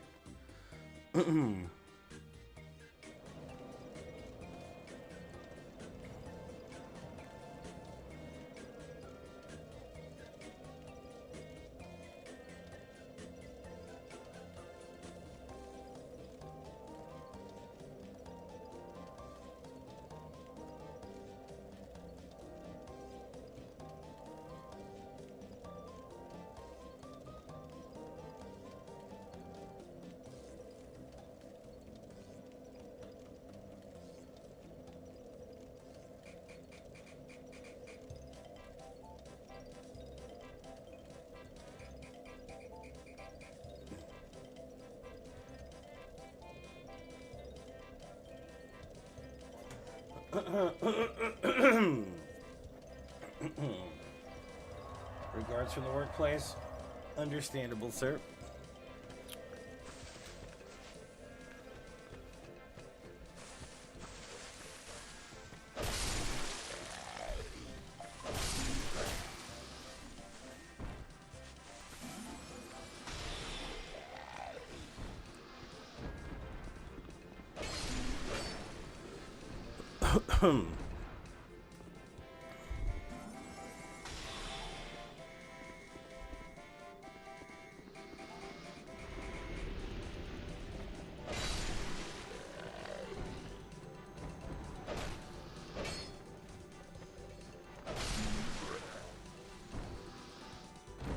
Maybe Jane, possibly. Oh, from the sorcerer dude at the beginning of this area, he gave it to me for having 40 faith. Hold on one second.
I got 2 hours to stream, baby.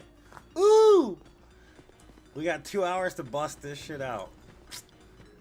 That lady was nice, man. Sweet. I'm with a lady. Yes. It could be my fruity self. It's fucking perfect.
Yeah, boy! I'm pretty excited to be able to stream for another 2 hours. That's kind of nice. That makes it the perfect amount of time to stream. So I probably won't be back tonight then, Jen. If we got another 2 hours, it should be fine.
Forgot about this guy.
Okay.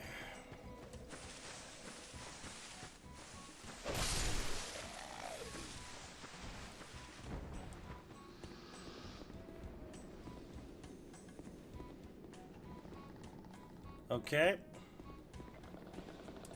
Lollipop Princess is dead. Other Lollipop Princesses are dead.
The cool thing is that we could also refarm areas too, which isn't a good idea because of how much time it's going to take, but let's say there's something we really want from a boss. I mean, we could do that just to refarm certain things. Like, for instance, the Silver Serpent Ring ×2. We could probably get that, which means we would have to refarm that whole entire area. Not the whole entire area, just whatever's affected by the bonfire setting. Does that make sense?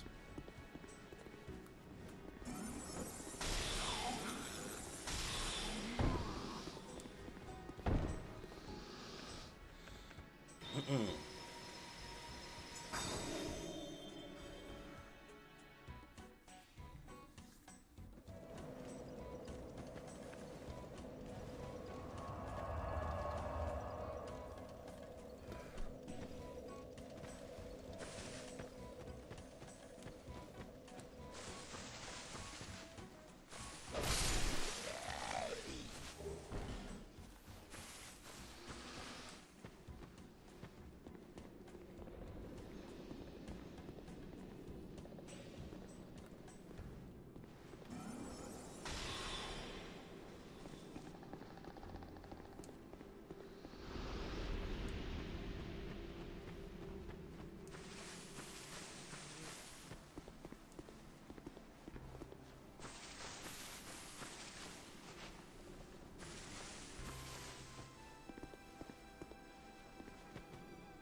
12 times again, exactly.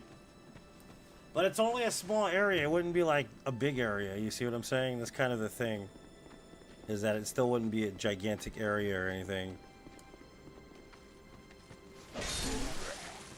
It would be just wherever it is affected by the bonfire aesthetic. Which, like I said, I kind of want the Crypt Black Sword. Or the Black Crypt Sword. Just for funsies.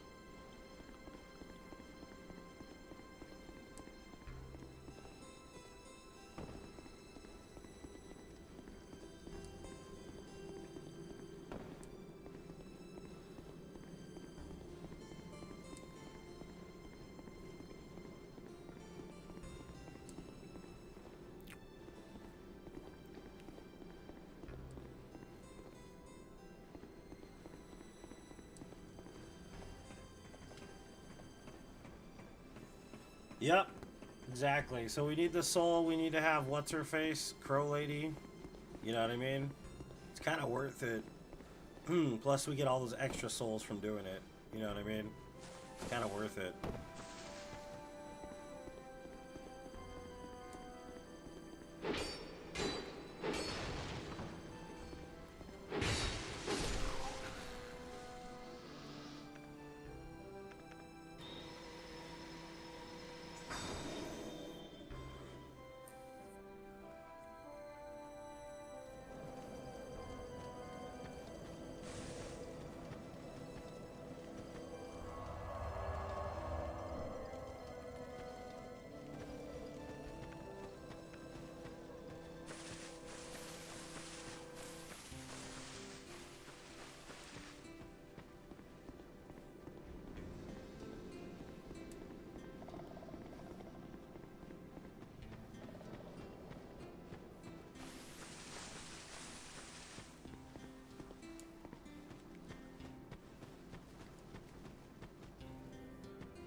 Oh, why not? Had a couple hours to run. Already doing 50. Gonna be 50. Yeah, probably. You're not wrong. Yeah.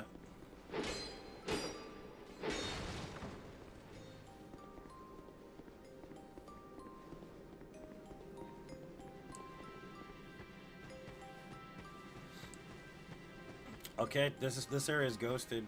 It's done.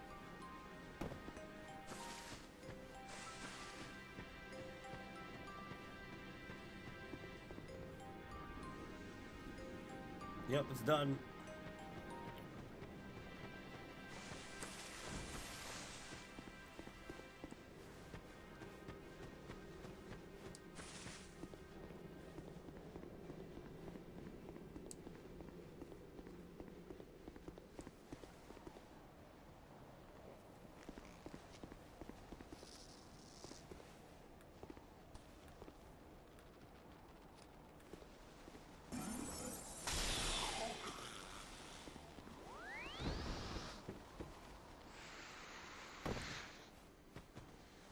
So this area you were talking about is down here? And that's how he fell, right? Right here? Oh, just fall off there. Okay. Okay, yeah, okay, I see that.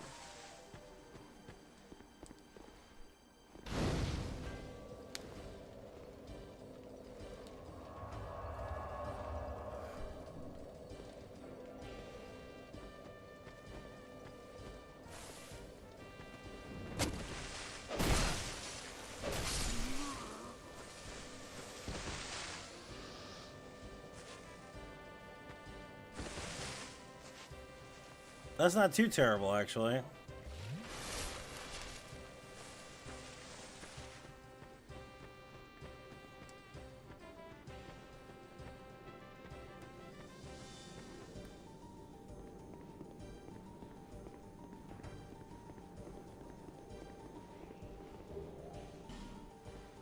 How do I get down there, though?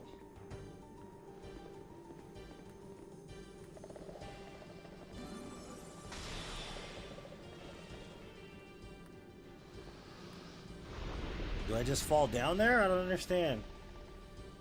Oh, that's a giant salamander, that's why.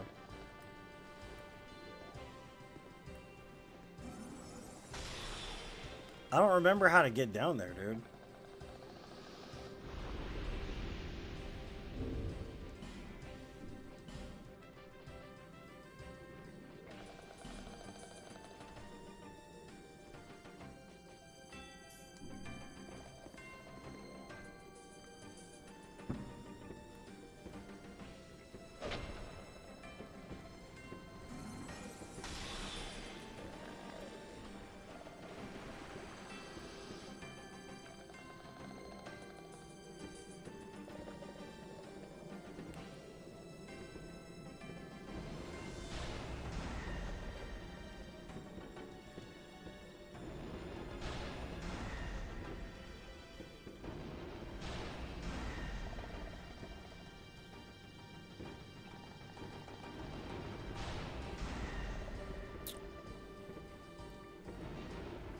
Thanks, Jackson. I appreciate it, man.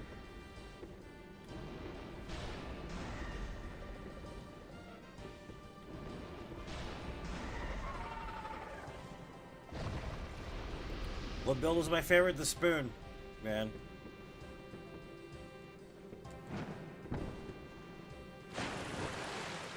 Spoon run. Best run ever.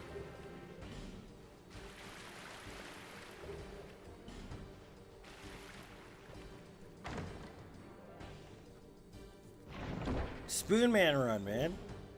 Ricard's rapier. That's literally it. I thought this area was a lot worse than it really is.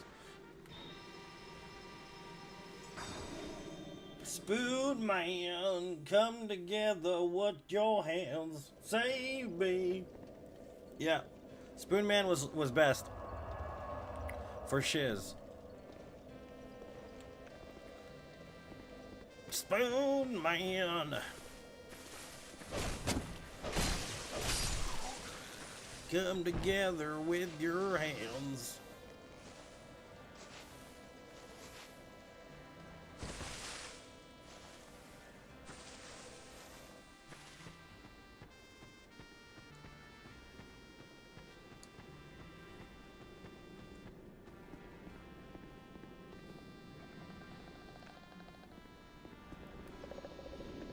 Oh, nice. Thanks, man.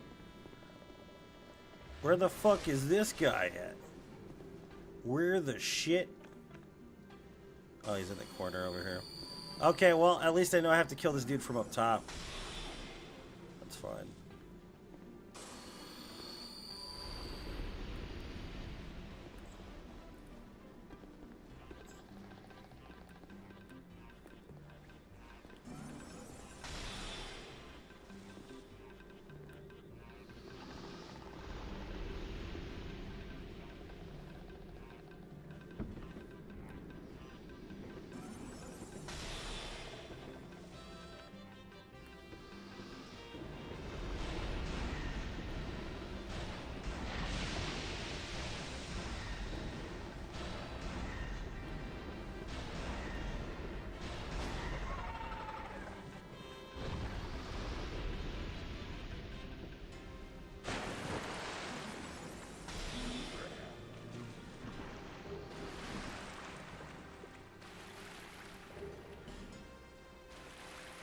On YouTube, yep, I do.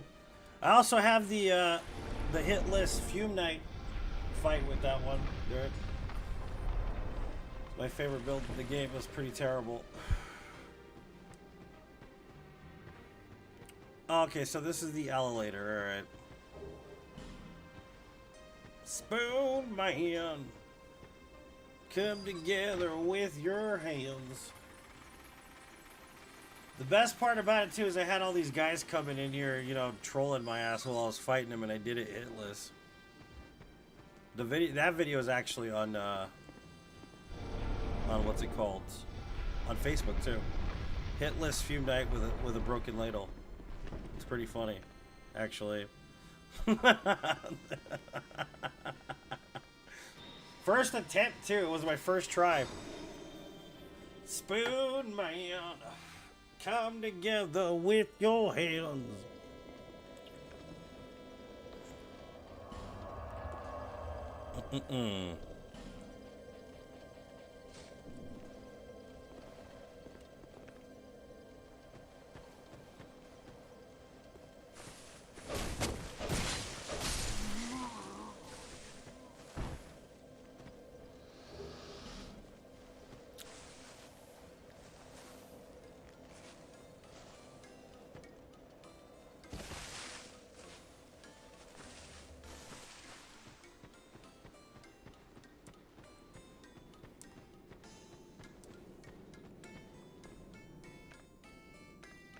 Can I hit him with Dark Fog? I might not be able to, actually. I should have used the other spell. Where's he at? Butterfly didn't show up this time? What the hell's that about? Okay, sure.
Can you jump straight across that bridge with a mushroom, drop down to the... I'm not getting that item. Fuck that. You know I'm not getting... I don't even know why you're asking, lady. You know I'm not going to get that stupid-ass item over there. Fuck that item. That item's staying there. We ain't getting that shit ever.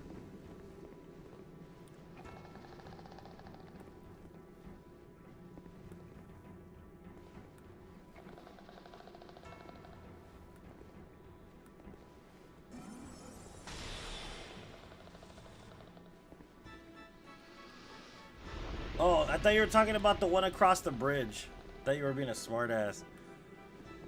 The tongue, the fucking blue tongue, we're not getting that shit. I thought that's what you were talking about, but you weren't. I'm sorry, I misread what you fucking said. Hell no, we ain't getting that fucking... Fuck that item, man.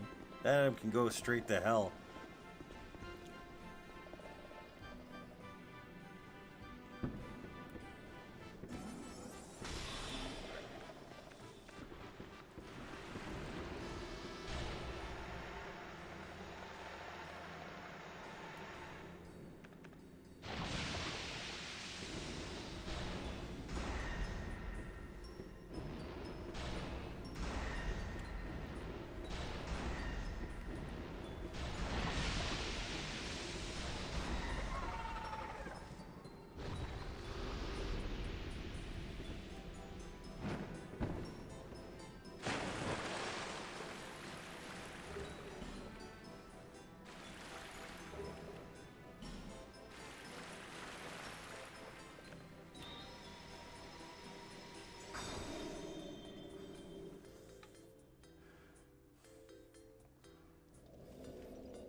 We're gonna have so many large Titanite shards, it's crazy.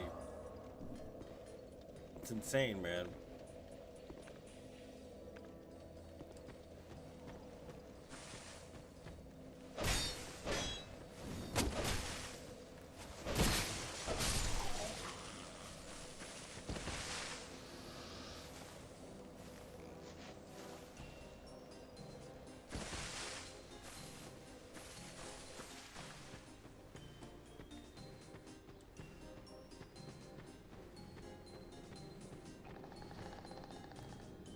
Did we miss a butterfly up there?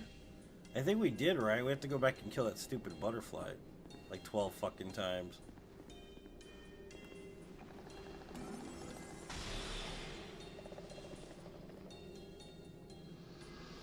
Sketchy? Fuck yeah, we're not doing that shit.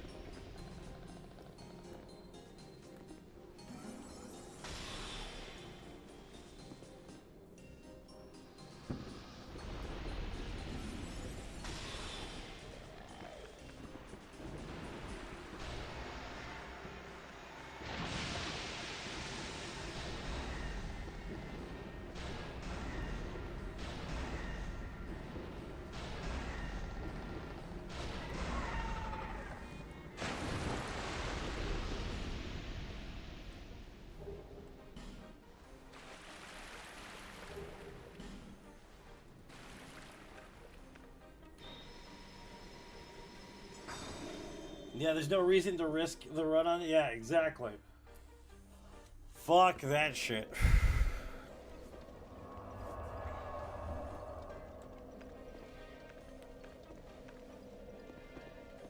That item right there, that's the item. That shitty item right there. Fuck that. Hell no, dude.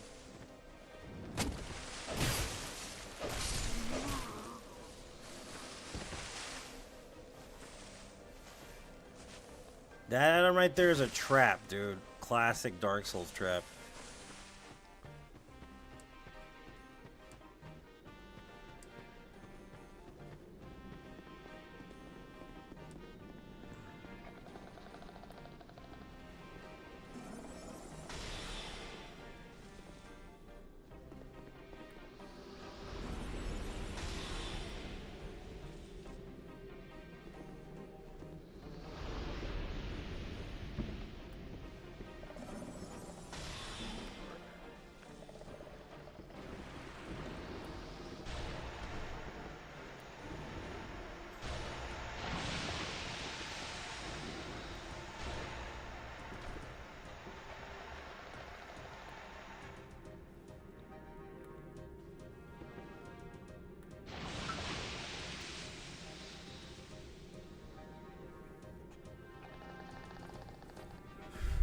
Yeah, yep. It's a shitty item. Nonetheless, though.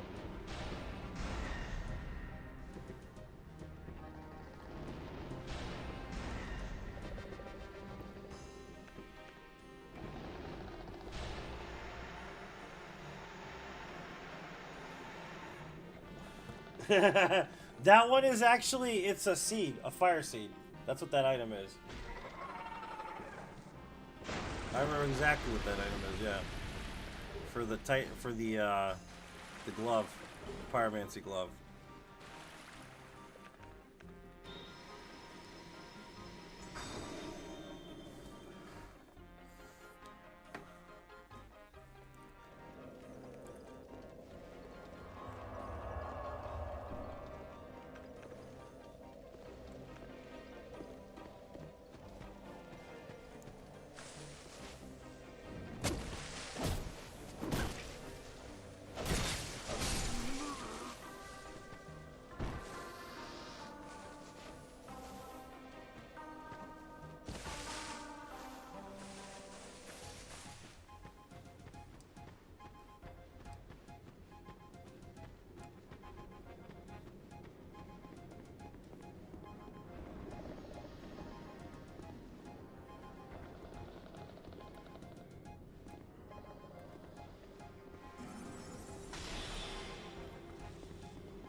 At least we'll have tons of poison moss too, right? It's kind of nice.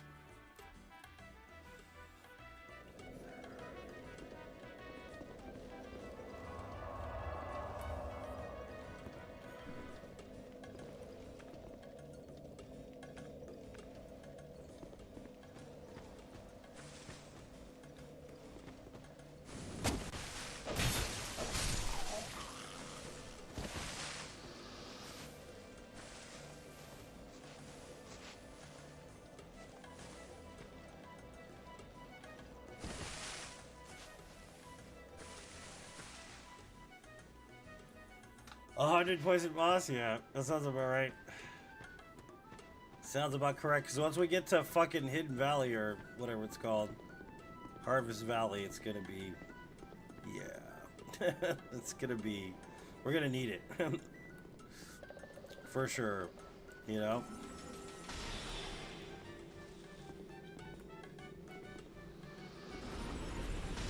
Imagine if I had to do all this with arrows. This is why I chose magic. Do you understand? They're like, are you gonna choose easy mode then, huh? It's like, well, I mean, think about it. How? Imagine it buying arrows for all of this. No. Fuck that. I just want to plug and play. You see what I'm saying?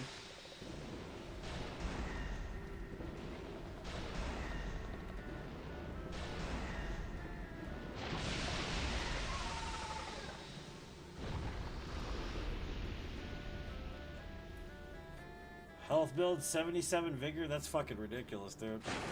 The fall off on it is shit too, man, because like eventually vigor stops going up, basically.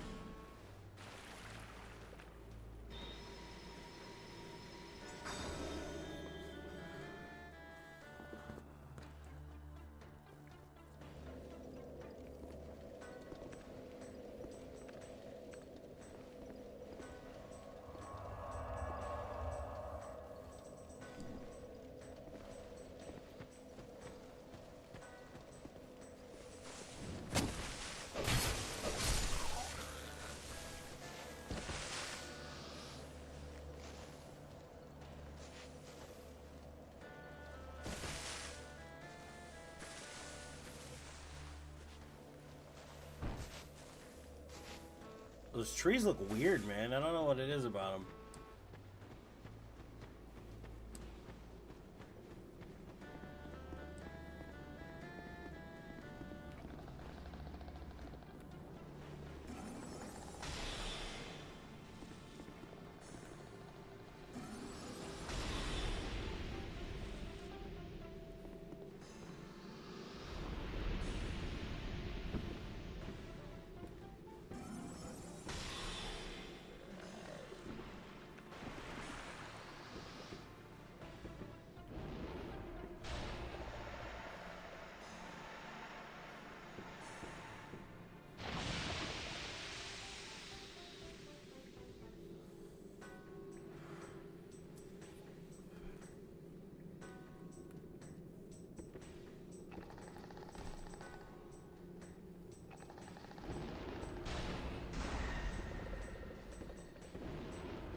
Ugh.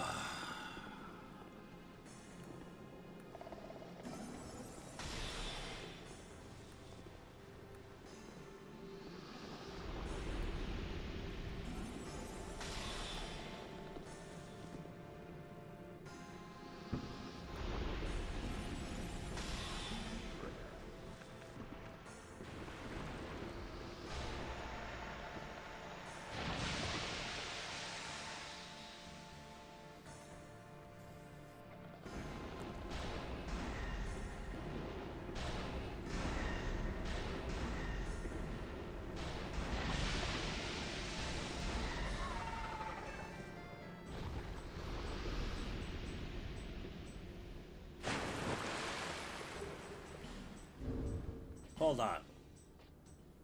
I have 30 large Titanite shards. Holy shit. That's crazy. Now, if only I could find a place that gave you as many small shards, then we can pretty much upgrade any weapon to any point we want to, essentially. Kind of fucking insane. I'm gonna have like 5 weapons to use by the end of the game. It's gonna be kind of crazy. I'm not used to that. More than 5, probably like 6 or 7 different ones to choose from. Hopefully I get a big bonk at some point. I want a bonkosaurus, man. I love the bonks. I'm thinking maybe I could use Veldstats Chime, which would be interesting. It has an interesting R2. I don't know if you guys have ever played with it. It's pretty fun.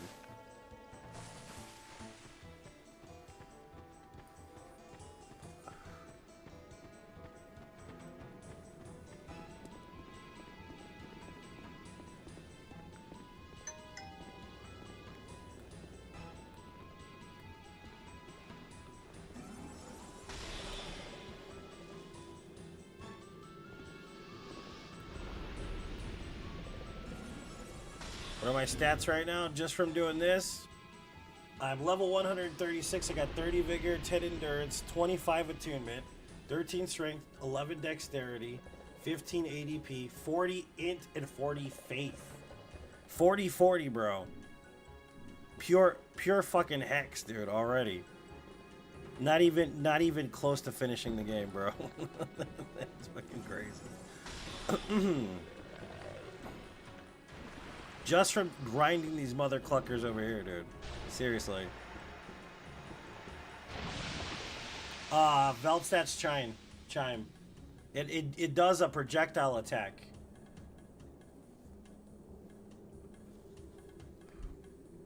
It's pretty interesting, actually. It does the Veldstat little like missiles that he does. You know, like when he kneels down and he shoots those little missiles, that's what it does. But you don't kneel down, you just shoot them. And there's an area of effect around it too, which is like a black circle, which is pretty cool.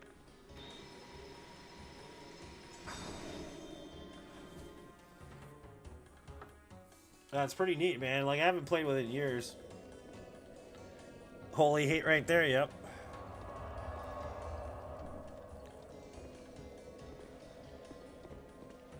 This dude's gone, right? Yeah. I wonder, because there's supposed to be this dude that hangs off here. I wonder if this guy's gone. Can't remember where he hangs off, but he hangs off somewhere around here.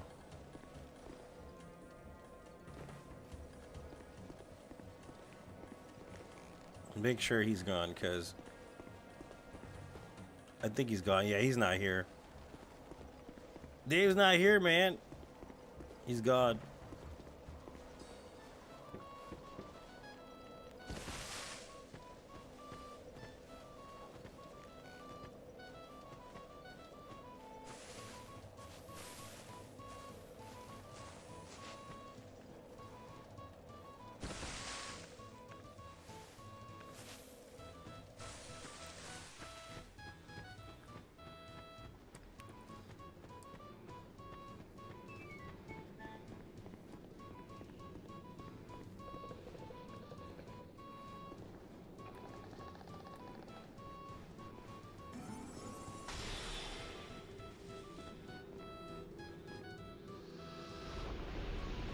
Oh, that's the one I saw from up top. That's why he's gone. Okay, alright. Now it's making more sense.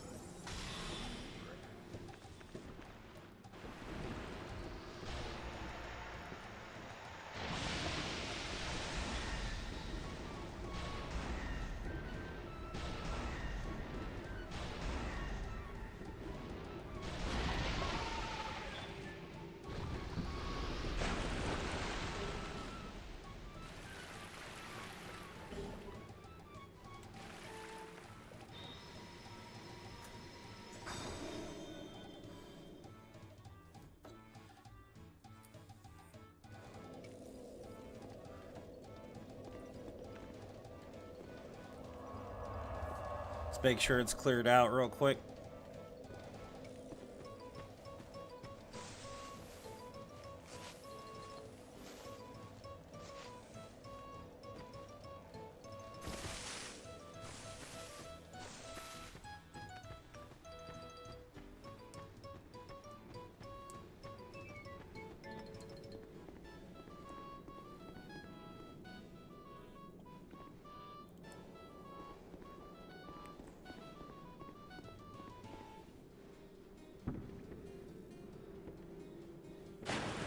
Yeehaw, buckaroo. The space is clean.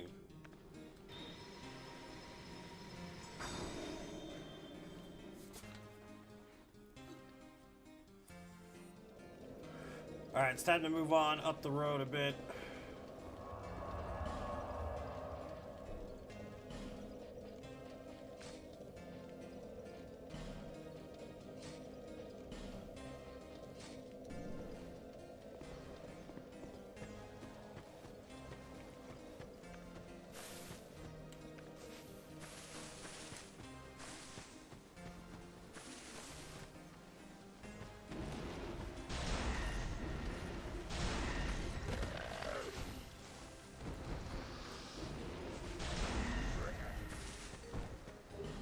I can shoot this guy from here.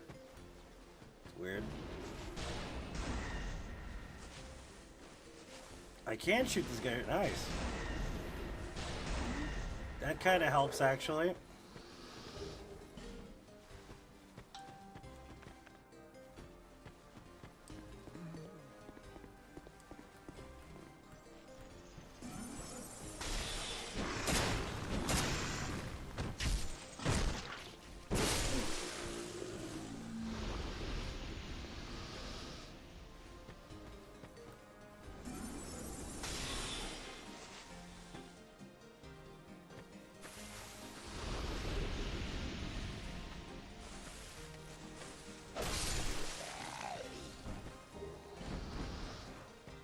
this is where Forlorn invades every single time.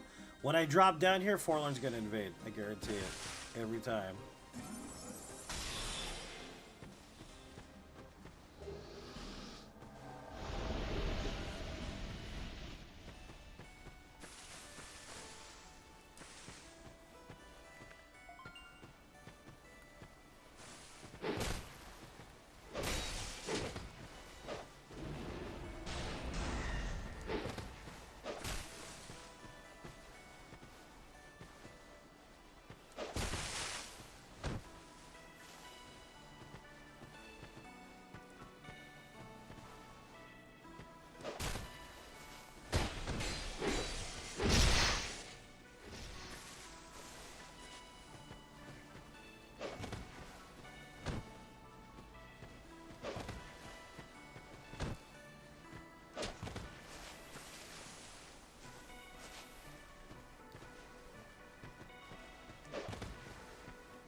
Hey man, I appreciate it though. Honestly, you've been here for years, dude, so don't worry about it.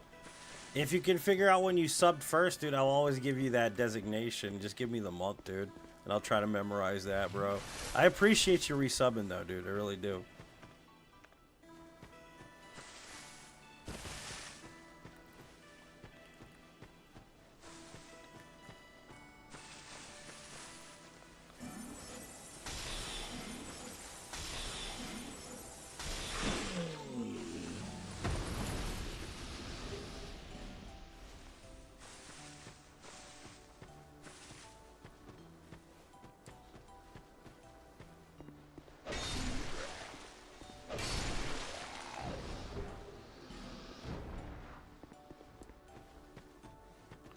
Alright, so we should keep it down here.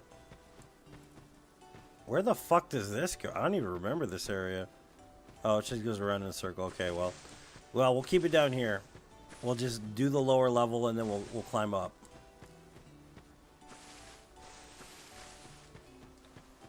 Yeah, because that whole other area is a whole other area.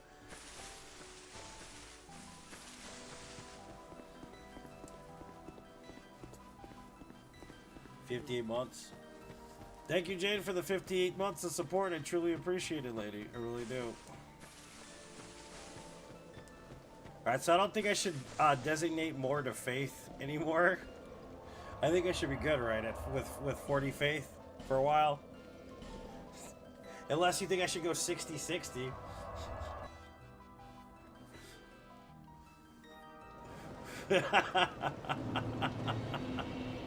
That would be crazy, right? 60-60.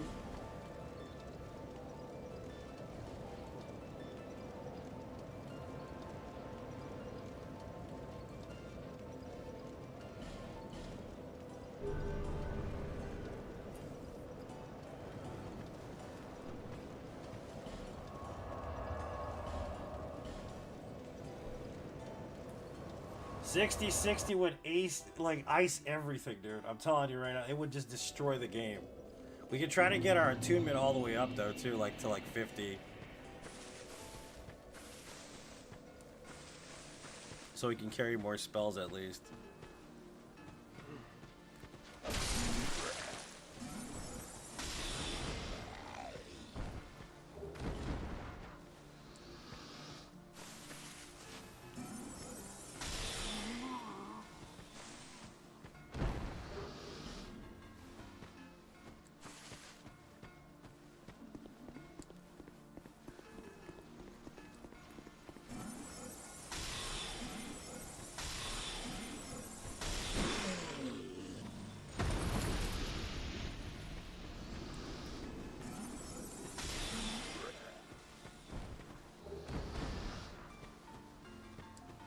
We're gonna have like 24 hours of torch, dude. I'm pretty sure at some point.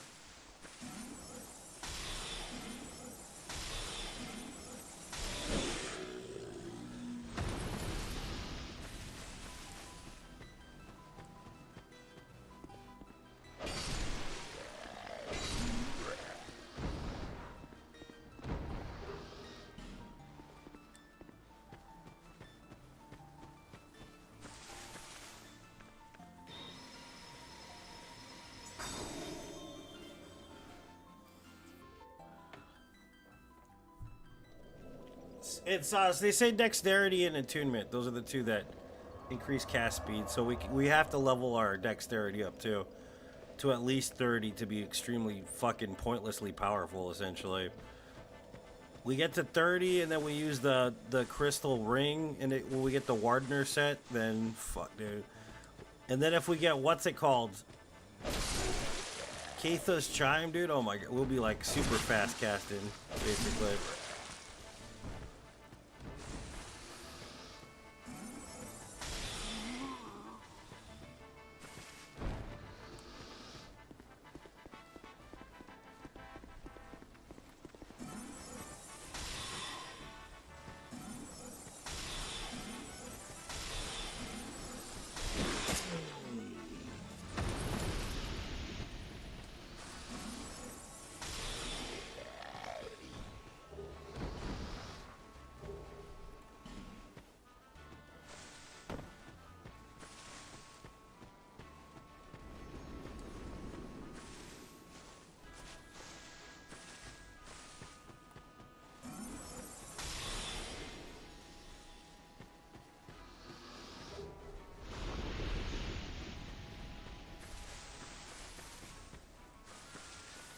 Automatic rifle speed, basically. Yeah, we should kill the what's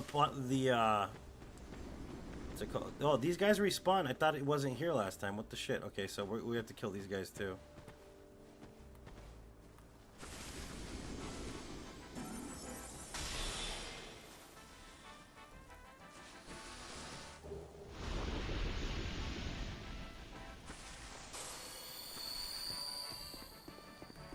Let's kill this guy over here too, just to get it over with.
This guy. We missed this guy right here. You need to remember that guy.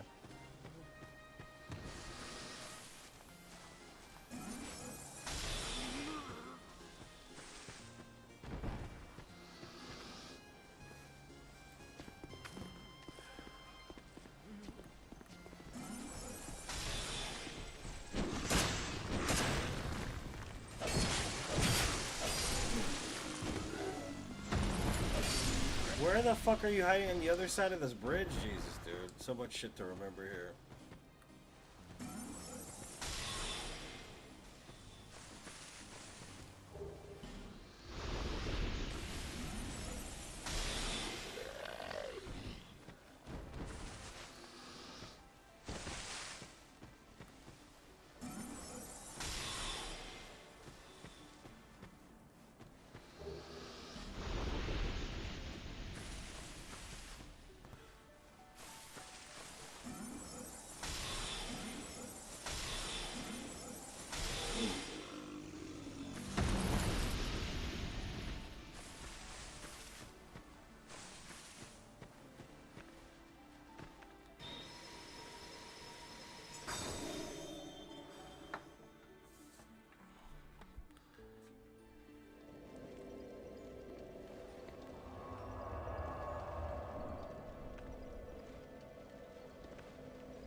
They come out when I go across the bridge, right?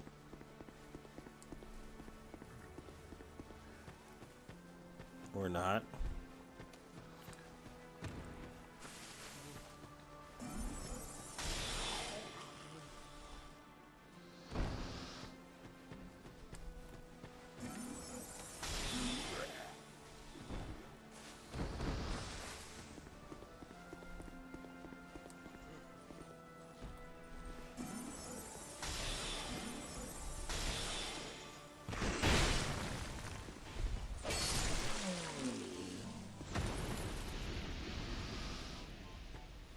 The fuck? Why aren't you guys... Whatever. Do I need to carry a bow too? Jesus Christ. Maybe a crossbow. Let's see. I have a crossbow. Pretty sure I do, yep.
So usually dude's sitting up on top of these, right? But I don't see one in this one. It's weird.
Do these guys even drop anything? I don't think they do, man. Those guys right there?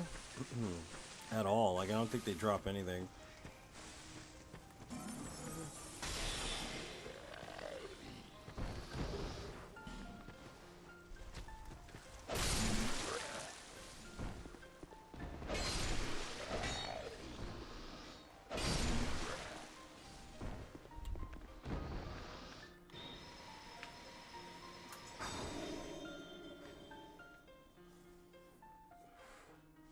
Don't they drop the sickles? I thought they dropped the sickles at some point. Like, it's a really weird weapon.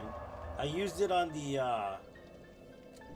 randomizer when I remember it happened. Like, I had it, but I've never actually had it drop before. Maybe it's an in-game thing, like where you have to pick it up.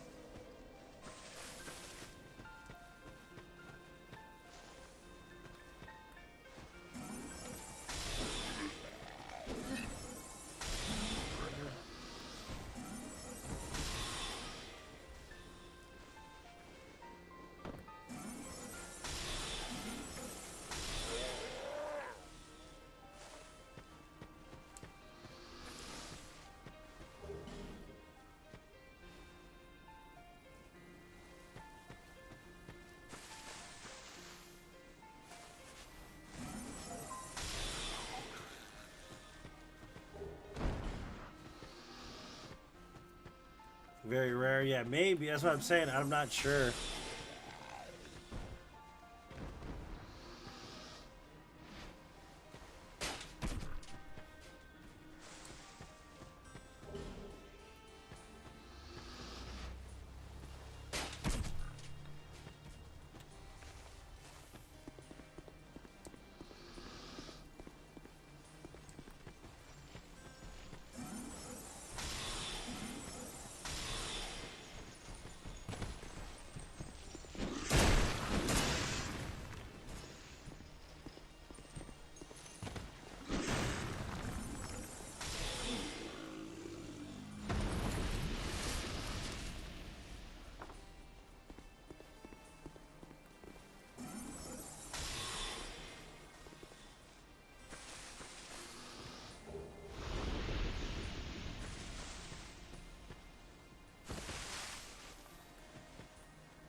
Found a way to progressively kill this guy every single time. That's kind of nice.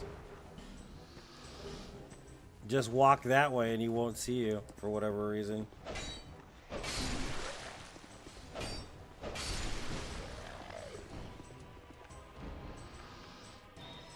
What's up, Vaughn? Welcome.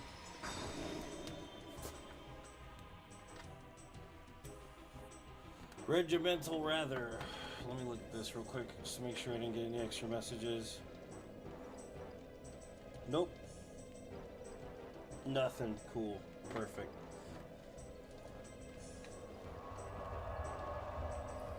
I'm gonna be getting off soon though in about 15 minutes. So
Alright, man, Arden, we'll see you later, dude.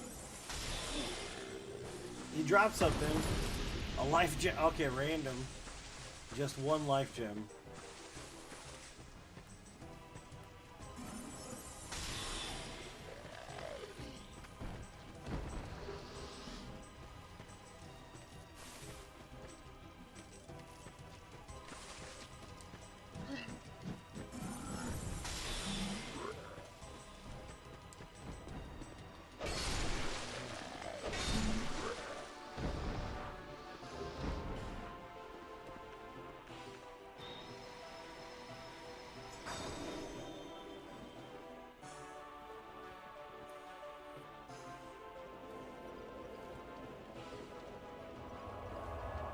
Always nightmare? Yeah.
Oh my god.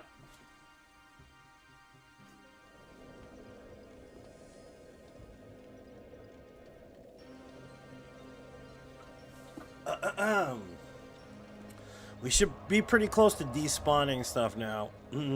Finally. Pretty sure we're pretty close to it. They have the whole upper area to do too.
Nope, okay. Whatever. Whatever.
Butterflies is all gone, I think. Yeah, the Fluttershies are all gone.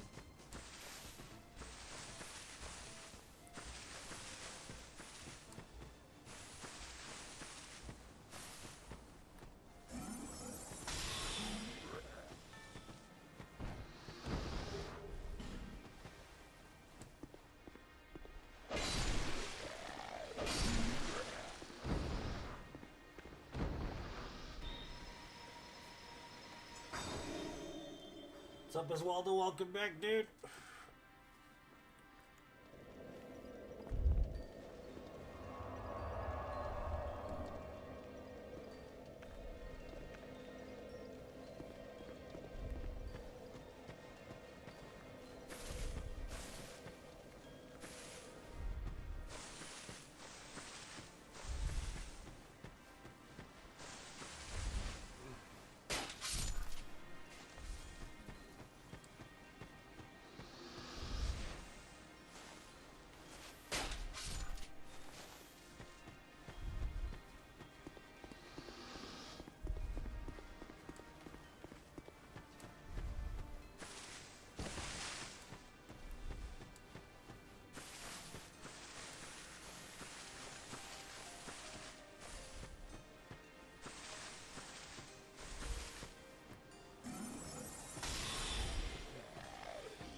Made a lot of progress so far, yeah. So far. Hopefully we can finish clearing this out before I have to leave.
Bridge boy's gone. Last bridge boy.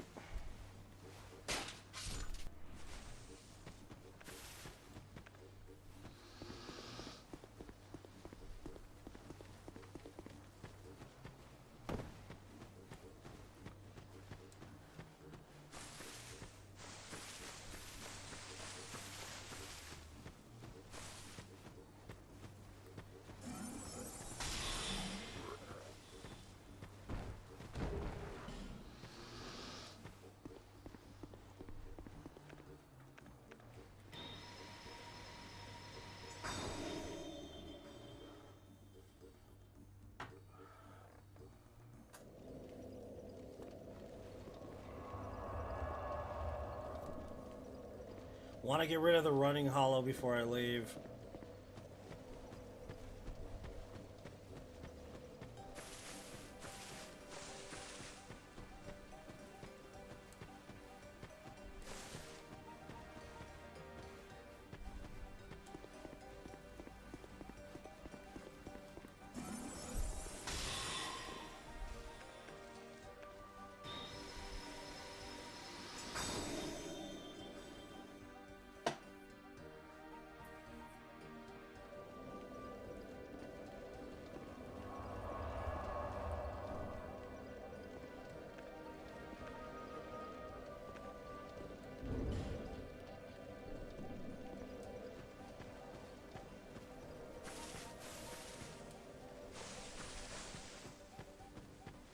Yep, that's the last of the running hollow. All right. This area downstairs is clear, and I think I'm going to stop here. We'll start investigating upstairs real quick when I come back. So, tomorrow we're probably going to start off in this area going that way. So, thank you so much for watching and being a part of the greatest Souls community on the internet. I do appreciate you guys.